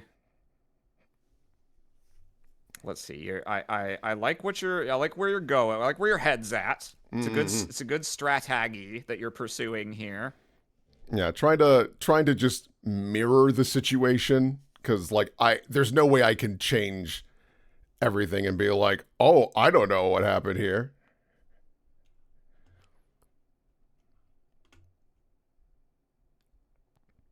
Here, what I'm gonna do, you're gonna continue to see her color moment to moment, and how good this goes for you is gonna depend how good you play into her color at any given moment. I hope you remember what I said they were. I believe I do.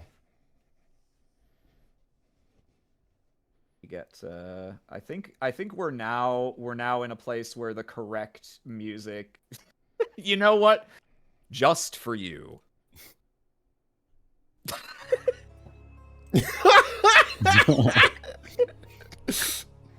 We've waited so long. The old classics. The best. Hey, this track is like a fucking banger if you're like being nefarious.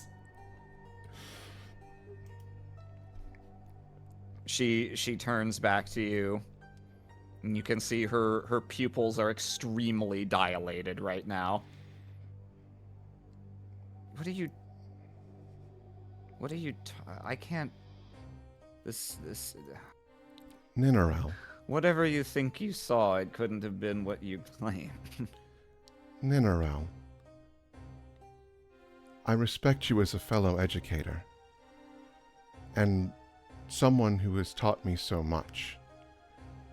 It's the reason I haven't said or done anything yet. But I also can't blame you for your pursuit of trying to follow in my grandfather's footsteps the right way. She puts a hand up. And I do think that's admirable. But, she gestures, this is a moment of learning. That there are consequences to being so reckless, and to do so at the college itself. While I have indeed done this, it was hundreds of feet down, and out of desperation to protect my mother. Consequences for your reckless... Yes. No, I was... She blinks a few more times.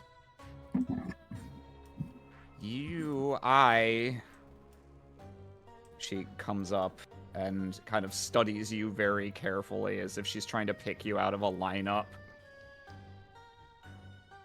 I was angry with you. Because I saw. I had hoped to speak with you more about the unification of the colleges.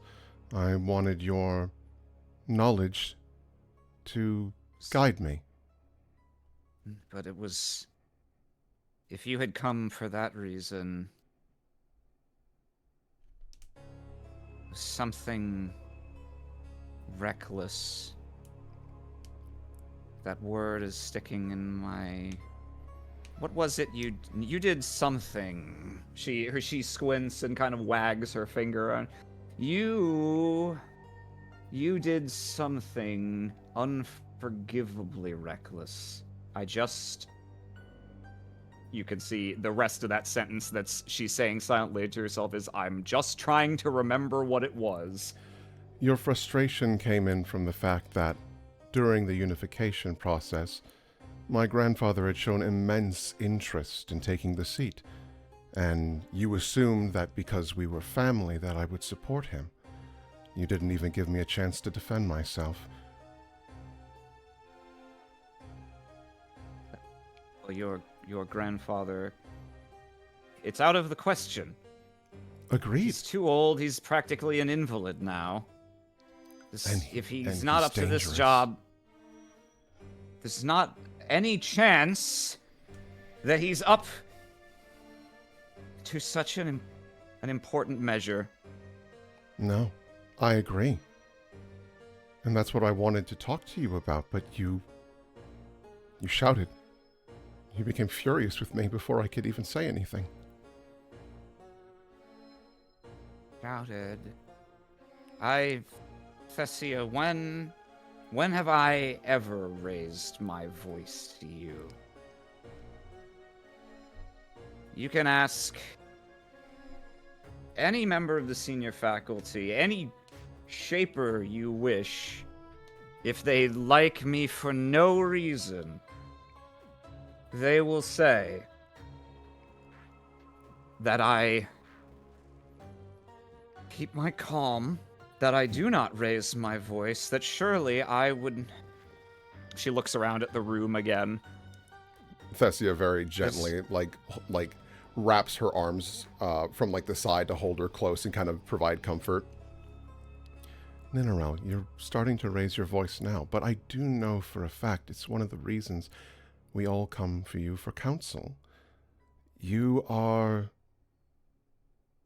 very calm and willing to be diplomatic in all of these discussions. But even just now when we were talking about my grandfather, you did become heated. A rare sight indeed, but not in immunity. And you have shouted at me before. Don't you remember, after the incident with the hole, the first time I came in? I was confused about the scenario and you were frustrated with me. In my office. No.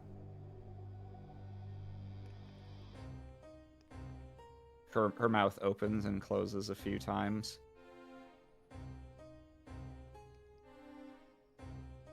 She squints at you, but she has become deeply uncertain of her own recollection of events. Her eyes drift downward. She starts to lean on you a little more, being able to support less of her own weight. I'm going to pick her up, because I have my forearms thing. And while I'm still talking to her, I'm going to move slowly to make her think that she is moving with me. I would like to take her to the throne. Okay. And yeah, you start to slow. You can. Oh, I guess I can't easily give you control of her pog, but here I'll move you two together.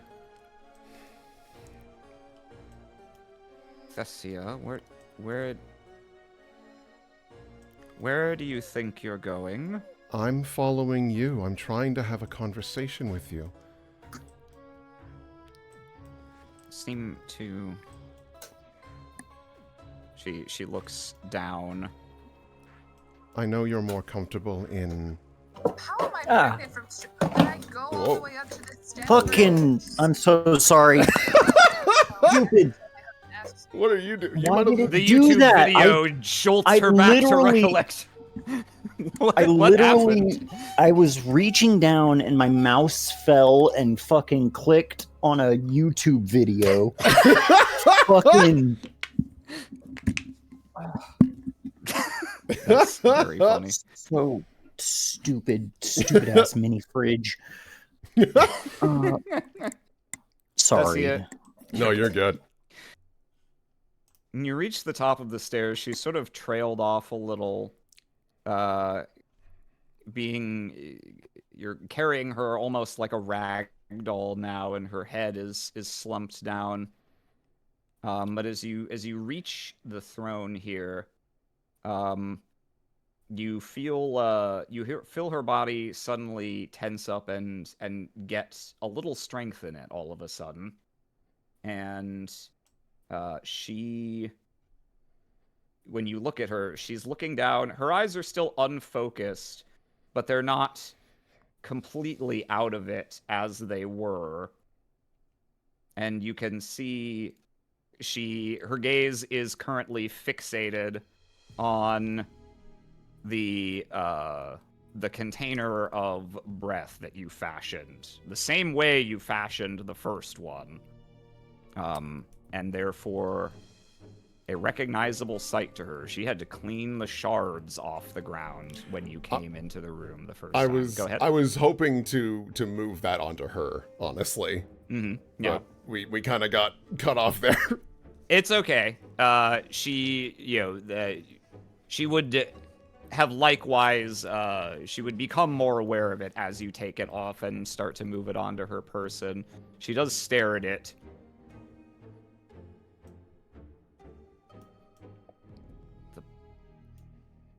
Is that the breath?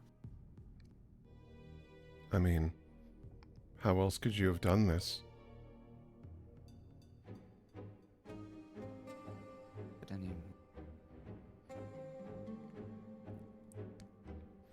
You set her on the throne? Mm-hmm. At the tribunal, I explained myself entirely as to what happened, and a theory of yours you sought to investigate, and I mean, I did tell you about how my mind was full of breath. What an easy resource to procure. Go ahead and give me one last roll to do here. There'll be a clash. Oh, shit. Yeah, boy! Battle of the Minds, we're both ass at this. We're both just drooling at each other. Thessia. I'm gonna give you the BioWare choice here. Sure. With that roll, you are gonna get what you want out of this. In this moment, you're confident your plan can work. With what you've managed to set up in terms of this staged scene and evidence, you can discredit her and pretty much guaranteed force her to resign.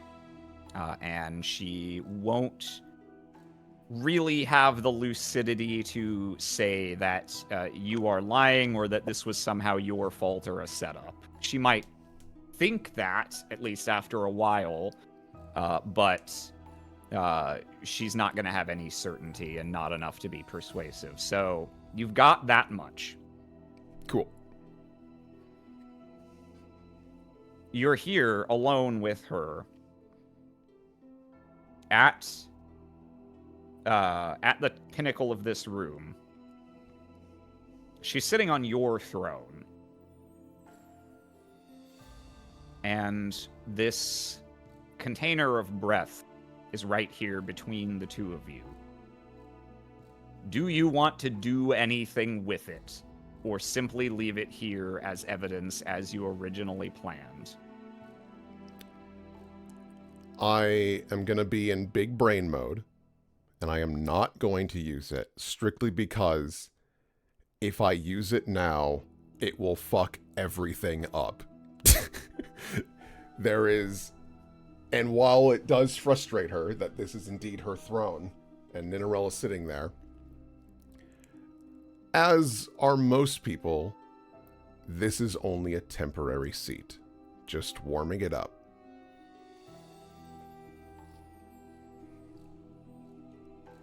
There always have to be some people at the top. And it can't be everyone. If everyone was at the top, no one would be.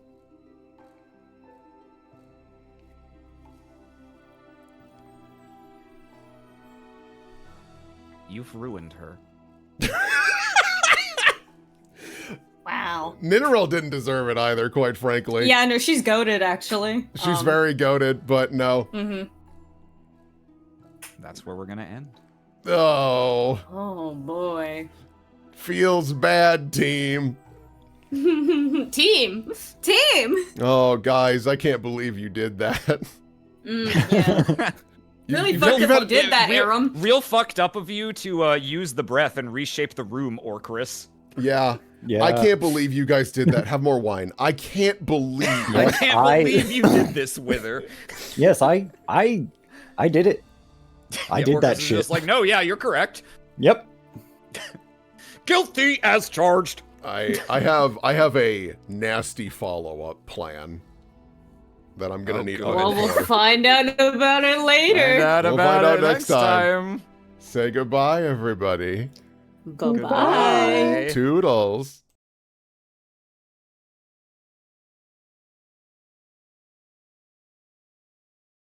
Hello. Welcome back to the present, everyone. Well, some shit. That's my favorite scene in the show. Thank you very much, Water Brat. Yep. I've been waiting for this one. Good place to take a short break, right?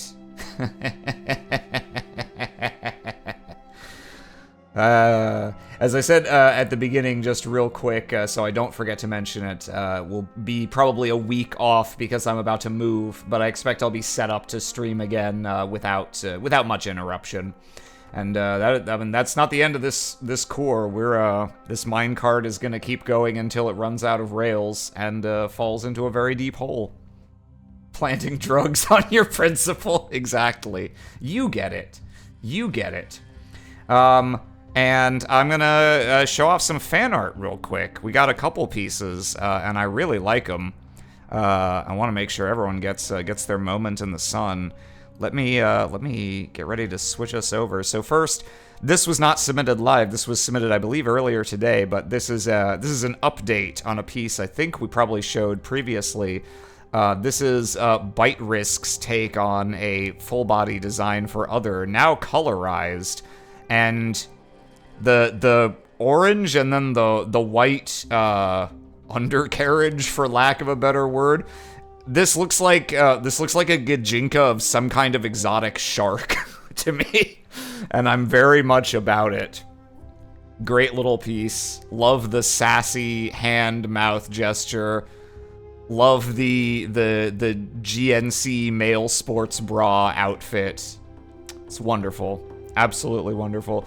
Next, we got a piece that was submitted earlier today by Mally. This is Aurkrys, looking into the forever, the infinity, and doing some drugs about it, probably. Really, really love the starkness of this. Love the... I don't know enough about art to know how this, like, what you call this, how this was done, but, like, the no lines, the all just, like, painterly looking stuff with the candles. Absolutely lovely. Thank you very much from Mally. And then we got two from Purdy Poof that were submitted live first. Delivery! Oh, good. My human remains. Our human remains. Straight from the FedEx. And then later that day, filling in, using my crayon on the McDonald's children's menu. First I color these in, then I solve the maze on the back. Thank you very much. Thank you very much, Purdy Poof. Lovely to have your stuff here as always. If you haven't seen the show up to this point, you can catch up on everything on my Patreon, which I'll link again. This episode will be up on the Stabbiness YouTube tomorrow. All the episodes are up on the YouTube, but you can also find all of them and all of the bonus content on my Patreon here. All the episodes are free, of course. Yeah, like I said, probably a 1 week off, but we'll be back after that. Really excited to share the rest of this arc. Don't worry, it only goes downhill or uphill depending on how you define it from here.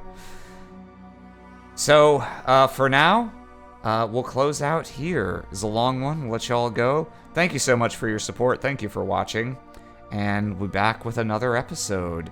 But until then, have a good night, and don't drink the wine.